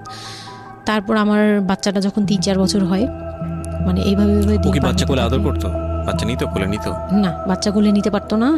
ও ছোট থেকে এত বুঝতো, মানে তার বাবা কি পছন্দ করতো, কি পছন্দ করতো না, ওগুলা করতো না, মানে খুব কেয়ারফুলি, আর এত শান্ত যে তাকে যে এখানে বসে থাকতে বললে সে 2 ঘন্টাও ওইখানেই খেলতে থাকবে, কিন্তু ওখান থেকে নড়বে চড়বে না।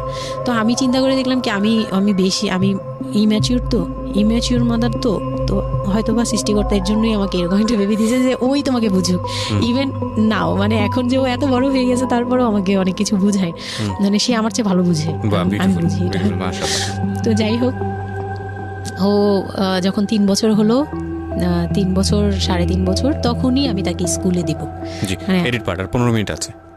আচ্ছা, সো সুইচ করেন, হ্যাঁ, মূল বিষয়গুলো আনেন। তো ওখানে হচ্ছে 3 বছরের কালে আমি ওকে স্কুলে দিলাম। স্কুলে দেওয়ার পরে আমি ওখান থেকে ওরে স্কুলে দিয়ে আমি নিজে ভর্তি হলাম ওপেন ইউনিভার্সিটি, মানে বুঝতে পেরেছি, উন্মুক্ত বিশ্ববিদ্যালয়। হ্যাঁ, ক্লাস 9-এ ভর্তি হলাম। তো ও পড়াশোনা করে, আমিও করি। বাসায় বা আশপাশের সবাই আমাকে নানান ধরনের কথা বলে যে মা মেয়ে একসাথে স্কুল ব্যাগ নিয়ে যায়, কেমন দেখা যায়। আমি বলছি যা মন চায় তাই দেখা যাক। আমার তখন আমি একটু ডেসপারেট হয়ে গেছিলাম। এটাই বলছিলাম যে এই ধরনের মেয়েরা সাধারণত জীবনের একটা পর্যায়ে গিয়ে মারাত্মক রকমের ডেসপারেট হয়ে যায়।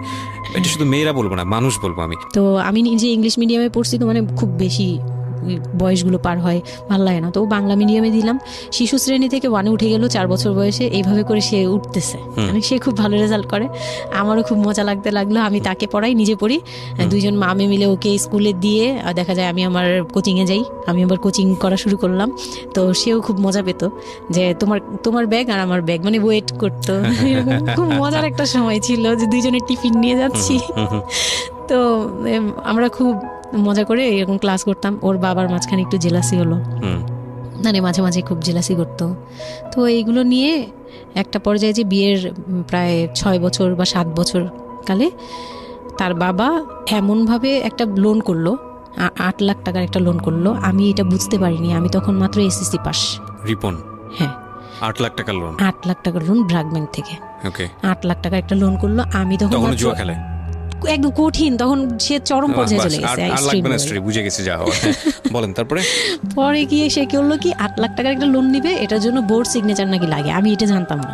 বউয়ের সিগনেচার লাগে? হ্যাঁ, বউয়ের সিগনেচার লাগে, মানে গ্রান্টর হিসেবে একটা বিজনেসম্যান, বড় বিজনেসম্যান আর একটা বোর, মানে বড় বিজনেসম্যান বা একটা দোকান বা একটা বাড়ি ইয়ে লাগে। তো কেউ তো রেফারেন্স দিবে না তাকে। তো ওই এক দোকানদার ভাইয়া ছিল, বড় ভাই, মুরব্বি টাইপের, বড় ভাই বলতো উনি। ওই লোকটা দিছে সিগনেচার, আর আমার সিগনেচার না তো কোনো ব্যাপারই না, কারণ আমাকে যা দিবে আমি তাই। আমার কি বা আছে, আর আমার কাছে কি বা লিখে নিবে, মানে নাও একটা সিগনেচার দাও, তোমার কিছু হবে না, এটা জাস্ট একটা ফর্মালিটি, এভাবে বলছে। আমি সিগনেচার করে দিছি। সেদিন তো আমাকে সে কি জানি খাওয়ালো, মানে আমাকে খুব ভুলায় ভালায় সিগনেচার নিয়েছে। তারপরে থেকে শুরু হয়েছে আমার মানে লাইফের সব, মানে আমি কত বড় ভুলটা করছি। তারপর থেকে সে নাই একবারে নাই। মানে সে বাসা ভাড়া নিয়েছিলাম এর মাঝখানে, এটা বলতে ভুলে গেছি যে আমার দেবর ননদের বিয়ে হওয়ার পরে ওই বাড়িটাতে, মানে ননদের বিয়ের জন্য ওই বাড়িতে হচ্ছিল না। পরে আমরা বাসা শিফট করে, মানে ওই বাসা ভাড়া দিয়ে অন্য একটা বাসায় ভাড়া গেছি, ফ্ল্যাট নিয়ে ভাড়া যাওয়ার পরে ওই ননদের বিয়ে হওয়ার পরে তারপরে আবার যার মতো আলাদা আলাদা রুম নিয়ে থাকা, মানে বাসা নিয়ে থাকা। তো আমাকে যে ফ্ল্যাটটা নিয়ে দিয়েছিল, 1 রুমের ছোট্ট একটা ফ্ল্যাট, হ্যাঁ, ওই ফ্ল্যাটে ছিলাম। তো ওইখানে আমার এই যে সিগনেচারটা করায়, মানে ভাই বোন থেকে আলাদা হওয়ার পরে সে তার ভাই বোনকেও ভয় পেত এইসব ব্যাপারে। আচ্ছা। তো আমাকে তারা হাইড করছে যে সে জুয়া খেলে, যে এটা আমাকে বলেনি। তো আমি একদিন টের পাইছি কিভাবে, যে ঈদের দিন, মানে লাস্ট ঈদ, ওনার সাথে আমার লাস্ট, মানে লোনটা নেওয়ার আগ পর্যন্ত আপনি জানতেন না যে সে জুয়া খেলে? না, তখনও বুঝি নাই। তার আগে কিন্তু আমি এটা ধরছিও, কিন্তু ধরেও বুঝতে পারিনি। 8 লাখ টাকার যে ঘটনাটা, এটা থেকে শুরু। মানে সে হচ্ছে এই 8 লাখ টাকার লোন নিয়ে চলে গেছে। 2 মাস 3 মাস একদম, মানে টোটালি নাম্বার বন্ধ, সব বন্ধ। তারপরে ওই পরের মাস থেকে তো লোনের যে একটা ইয়ে থাকে, ইন্টারেস্ট সহ, যে ওইগুলোর জন্য তারা বাসায় পর্যন্ত চলে আসছে। এসে আমাকে অপমান করতেছে যে আপনি সহজ জানেন, আপনি না জানলে এটা সম্ভবই না, আপনি জানেন, নয়তো আপনি সিগনেচার দিলেন কিভাবে, সিগনেচার কি না জেনে দিয়েছেন। তখন আমি কান্নাকাটি করে বলছি যে আমি আসলে এই বিষয়টা বুঝি নাই। তো ওনাদেরকে বলার পরে ওনারা বুঝছে যে আসলে ঘটনাটা এরকমই। তো প্রায় 6-7 মাস যাওয়ার পরে দেখি উনি আর আসেই না। তারপর আমি বাসা চেঞ্জ করে আমার বোনের সাথে বাসা নিলাম, রুম নিলাম। একটা রুম নিয়ে মেয়েকে নিয়ে খুব কষ্ট করে থাকি। আমি একটা জব নিলাম ভালো একটা কোম্পানিতে। তখন আমি এসএসসি পাস। তো এসএসসি পাশের সার্টিফিকেট নিয়ে একমাত্র মার্কেটিং সেলসে জব হয়, এছাড়া কিন্তু আর কোথাও ভালো জব হয় না। আমি খোঁজ খবর নিয়ে দেখলাম যে না, মার্কেটিং এর সেলসে যেহেতু জব আছে, তো ইউনিলিভারের খুব ভালো একটা পজিশনে জব নিলাম। ওকে, সেলসে জব নিলাম। পরে মোটামুটি 10-12 হাজার টাকার মতো স্যালারি ছিল, ওটা দিয়েই চলতাম। মেয়েকে নিয়ে বাড়ি ভাড়া দিতাম 4-4.5 হাজার। না, আমি তখন তারপর হুট করে একদিন আসছে, এসে তারপর দেখি ঘরে বসে থাকে, সারাক্ষণ ঘরে বসে থাকে। ব্যাংকের লোক আসবে শুনলেই বের হয়ে যায়, আর বের হয়ে আবার 2-3 দিন থাকে না, আবার আসে। মানে একটা কেমন খেলা, লুকোচুরি জীবন। হ্যাঁ, লুকোচুরি জীবন, বিজনেস শেষ, বিজনেস টিজনেস কিচ্ছু না। উনি থাকে, আমি রান্না করলে উনি খেয়ে চলে যায়। আর উনি যে খায়, মানে তখন জিজ্ঞেসও করে না যে মেয়ে খাইছে বা তুমি খাইছো কিনা, কিচ্ছু না। কেমন জানি মানে একটা মানে পশু টাইপের হয়ে গেছিল, মানে বলতে গেলে গরু ছাগল যেরকম থাকে ওরকম। সে আসে যায়, ব্যাস এই পর্যন্তই। তো সে একটা টিভি কিনছিল, আমার বিয়ের পরের থেকে সে কোনো কিছু কিনে নেই, একটা টিভি কিনছিল। লাস্ট মানে যে ছোট লোকি পানাটা করছে সে, যেদিন আমার সাথে, আমি তো তার সাথে ঝগড়াও যেতাম না, তর্কেও যেতাম না, কোনো ধরনের ইয়েতেই যেতাম না, মানে ওই লোকটা এরপরে যে লাস্ট কাজটা করলো, যেটার উপর থেকে মানে পুরোপুরি মন থেকে উঠে গেল, যে একটা টিভি ছাড়া তার ঘরে কোনো কিছু কেনা ছিল না, সব আমার করা, মানে আমার গহনা গাটি বলেন যাই বলেন ছিল, যাই ছিল টুকিটাকি সব আমার নিজের করা, শুধু ওই টিভিটা সে কিনছিল নিজের টাকায়। সে যাওয়ার সময় মানে একদিন চিল্লাচিল্লি করলাম, মানে আমি আর সহ্য করতে পারছিলাম না, যে প্রত্যেক রাতে আসি, আমি ডাল ভাত যাই রান্না করি, অনেক সময় দেখা যায় ডালও নাই, চাল আছে শুধু, একটা ডিম নিয়ে আসছি, ভাজছি, ভেজে নিয়ে সামনে বসছি, সে খেয়ে উঠে গেল, মানে আমি আর আমার মেয়ে না খাওয়া, বাচ্চাটার জন্য সে মানে এরকম টাইপের, মানে নেশাখোররাও এর চেয়ে ভালো। আমার মনে হয় যে একটা এডিক্ট হলেও সেও চিন্তা করবে যে আমার বাচ্চাটা খাইছে তো, কিন্তু তার মধ্যে এই ফিলটা নাই। তো আমার একদম বিরক্ত হয়ে গেলাম এক পর্যায়ে। তারপর আমি বললাম যে আপনি আর কত এরকম করবেন, আপনি এরকম কেন শুরু করছেন, আপনি কি চান আসলে, আমাদের কাছে কি চান? তারপর সে বলতেছে যে আমার বোন আসছে, আমার বোনকে বলতেছে যে আমি নষ্ট হয়ে গেছি, আমি কি করে টাকা আনি, হ্যান ত্যান। বুঝতে পেরেছি, মানে শেষ সম্বল আর কি, যা বলার আর কি। হ্যাঁ, পরে আমি তো আর আমার বোনও খেপছে, আমার বোন জামাইও খুব রাগারাগ, হ্যাঁ আপনারা আসলে ওরে ইয়া করতেছেন, লাই দিচ্ছেন, এই সেই উল্টাপাল্টা কথা বলে টলে সে চলে গেল। চলে যাওয়ার সময় সে টিভিটা হাতে করে নিয়ে গেছে, বিক্রি করে দিবে। হ্যাঁ, আমি আমার জিনিস নিয়ে গেলাম, আমি যা যা নিয়েছি সেগুলো নিয়ে গেছি। তো আমি সবচেয়ে মানে খারাপ লাগছে জিনিসটা, যে এতটা ছোট লোকের সাথে আমি ছিলাম এতটা বছর, তখন আমার মনে হয়েছে যে এরকম একটা ছোট মনের মানুষের সাথে আমি এত বছর ছিলাম, এটা বলতে লজ্জা হয়। এই যে গেছে সেই লোকটা আর আসে নাই। তো আমার মামা যেটা বললো যে তোমাদের আসলে এইভাবে ঝুলে থাকলে, তখন তো 2 বছরের মতো প্রায় আমরা সেপারেটেড, মানে আলাদা থাকি, সে চলে গেছে 2 বছরের মতো হয়ে গেছে। তো বলতেছে 2 বছর পর এসে, এই যে আজকে বললো এই কথা, আবার যে 1 বছর পর এসে আরেকটা ঝামেলা করবে না, এমন কোনো কথা নাই। আর আমার মামা তখন আমাকে বলতেছিল তোমাকে আমরা একটা বিয়ে দিব, তোমার এখনো ওই বয়স আছে এই সেই। আমি তো তখন একবারেই না আমি বিয়েটি আর করতেই পারবো না, আমার মেয়ে আমি বড় করবো, এটাই আমার টার্গেট। তো তারা বলতেছে আচ্ছা ঠিক আছে, বিয়ে করো বা না করো, তোমার এইটার একটা সাইড করা দরকার, তুমি নিজ থেকে ওর কাছ থেকে এমনিতেও কিছু পাবা না, উনিতেও কিছু পাবা না, তুমি নিজ থেকে একটা ডিসিশনে চলে ওর কাছ থেকে ডিটাচ হও আগে, যাতে ওর তোমার উপর কোনো দায়িত্ব না থাকে, অধিকার না থাকে। তখন গিয়ে মানে যেই গার্জিয়ানরা বিয়ে দিয়েছিল তারাই একসাথে বসে আমাকে ডিভোর্সের করে দেয়। হ্যাঁ, ওকে। তো ডিভোর্স করার পর you feel bad for this, like আপনি ডিভোর্স দিয়ে দিচ্ছেন, ও মানুষটার প্রতি কোনো মায়া বা না, বিন্দু মাত্র না। আমার কেন জানি এটা ফিল হয়নি, আমি নিজেও জানি না। সবাই বলে ডিভোর্সের সময়টা নাকি খুব, কিন্তু আমার কাছে মনে হচ্ছিল যে না, এটা একটা ভালো সমাধান। আমার তখন মনে হয় যে আরো আগেই বের হয়ে আসা হচ্ছিল। ফাইন, এবার আমার কিছু কোশ্চেন আছে, খুব শর্টকাটে আমি অনুষ্ঠানটা শেষ করবো, তারপরে রিয়েলাইজেশনের জায়গা থেকে আমার যারা লিসনার আছে তারা শুনলেই বুঝতে পারবেন যে আসলে স্টোরিটা কেন আমরা প্রচার করলাম। আপনি তো এখন কোনো না কোনো জব করছেন, আপনার সন্তানের খরচ ভরণ পোষণ আপনিই দেন, এবং আমি জানি যে আপনার একটা স্বপ্ন আছে নিশ্চয়ই, এবং আপনি কোনোভাবেই চাইবেন না যে আপনার মেয়ে, আপনি যে অবস্থাটা ফেস করছেন সেটা আপনার মেয়ে ফেস করুক। এবং আমার কেন জানি মনে হচ্ছে যে আপনাদের গল্পটা শুনে যে আপনার মেয়ে আপনার খুব ভালো একজন বন্ধু, সব কিছু মিলিয়ে। ওকে, সো ওই একটা কথা, সৃষ্টিকর্তা কখনোই কোনো মানুষকে কমপ্লিটলি আনহ্যাপি করে না, কমপ্লিটলি হ্যাপি করে না। হ্যাঁ, আপনার এই কষ্টময় জীবনের মধ্যেও আপনাকে আল্লাহ একটা বেস্ট গিফট দিয়ে দিয়েছেন, সেটা হচ্ছে আপনার সন্তান। কিন্তু আমরা যদি একটু অন্যভাবে দেখি গল্পটাকে, যে ঘটনাটা ওর জীবনে ঘটে গেছে, প্রতিনিয়ত ঘটে গেছে, আপনি এই সমাজের জায়গা থেকে যদি আবার চিন্তা করেন, ওর লাইফটা কিন্তু একটা স্পটলেস লাইফ না। ও যখন সেকেন্ড একটা সম্পর্কে যাবে, সেই সম্পর্কটা একটা স্বাভাবিক সম্পর্কের জায়গা থেকে ও চিন্তা করতে পারবে না। এবং ওকে যখন একটা মানুষ নিজের জীবনে নিতে যাবে সম্পর্কের বাইরে এসে, তখন একটা জিনিস চিন্তা করবে যে ওর একটা পাস্ট লাইফ আছে, ওর একটা মেয়ে আছে, মেয়ের বয়স কত বছর চলছে? 12 বছর চলছে। এবং ওর বয়স যেখানে, আপনার কত? 21? আমার না, আমার হচ্ছে 27। সো ওর প্রায় ওর বয়সের অর্ধেক বয়সের 2-3 বছর কম হবে, যাই হোক। তো এই যে ব্যাপারটা, এগুলো খুব ভালো চোখে দেখে না, দেখবে না, খুব স্বাভাবিক। হয়তো কোনো ব্যক্তি মানুষ দেখলেও দেখতে পারে, কিন্তু যখন পরিবারের জায়গা থেকে আসবে এই সম্বন্ধটা, তখন কোনোভাবেই পরিবারের অন্য লোকজন এটাকে কোয়েশ্চেনেবল, মানে কোয়েশ্চেনের জায়গা থেকে এটা ছাড় দেবে না। তাহলে দেখুন, ওর জীবনের বিগার লস কিংবা ওর জীবনের যে একটা ভয়ানক রকমের একটা ক্ষতি, পুরো জীবনের মোড়টাকে অন্যদিকে ঘুরিয়ে দেওয়া। যদি একটা নিউট্রাল জায়গা থেকে আমরা চিন্তা করি, একটা মেয়ে তার জীবনটা আসলে কেমন হওয়া উচিত ছিল, সেই জায়গাটা থেকে, তাহলে ওর জীবনটা কোথায় গিয়ে দাঁড়িয়েছে। এবং যদি এভাবেই জীবনটা চলে যায়, তাহলে ওর যে মেয়েটা বড় হচ্ছে, সে মেয়েটা বড় হয়ে একসময় নতুন একটা সংসারে চলে যাবে। যেহেতু সে ছেলে না, সুতরাং তার মার প্রতি দায়িত্বের ব্যাপারটা হয়তো অন্যরকমভাবে তাকে পালন করতে হবে, সেখানে গিয়ে সে থাকতে পারবে না। তাহলে এই মেয়েটা একসময় বড় হতে হতে হতে হতে হতে এমন একটা জীবনে আসবে যখন বার্ধক্য চলে আসবে, যখন আশেপাশে কেউ থাকার মতো থাকবে না, তখন এই মেয়েটার জীবনটা মানে সারাটা জীবনের জন্যে তাকে একটা অদৃশ্য জেলে পুরে দেওয়া হয়েছে।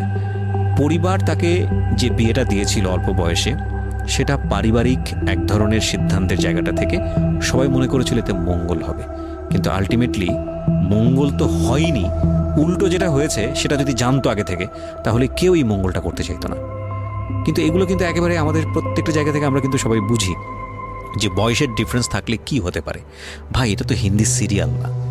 এখানে একটা অসম বয়সে একটা মেয়ে বা ছেলের বিয়ে হলো, তারপরে দেখা গেল যে স্বাভাবিকভাবে তাদের মধ্যে যেটা হওয়ার কথা সেটা হচ্ছে না, অন্য কিছু হচ্ছে। এই বিষয়গুলো তো আসলে এরকম না। জীবনটা তো আসলে এই ধরনের ড্রামা মেইনটেন করে না, এটা নাটকের চেয়ে অনেক বেশি নাটকীয়। সুতরাং যারা এই ধরনের কাজ করেন বা কাজ করতে উৎসাহ দেন, তাদেরকে আমরা রিকোয়েস্ট করব যে একটা জীবন ধ্বংস করার জন্যে এই রকম অনৈতিক সিদ্ধান্ত যথেষ্ট।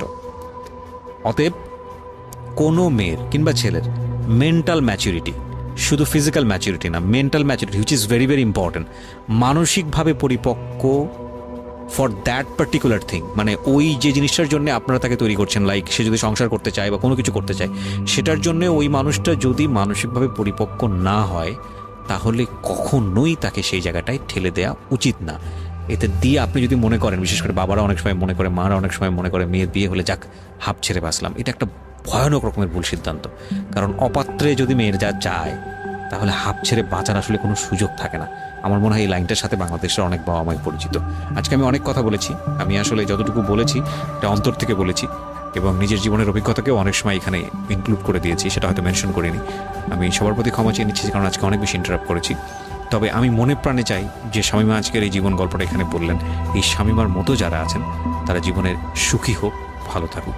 আর আমি আপনাদেরকে এই কথাটা অনেকবার বলেছি, আজকে আবারও বলছি, যতদিন পর্যন্ত রেডিওতে সুযোগ আছে বলতেই থাকবো, দুটো জিনিস কখনো কম্প্রোমাইজ করবেন না। Never ever compromise this two thing. Number 1 is education, number 2 is career. Never ever sacrifice your career and education.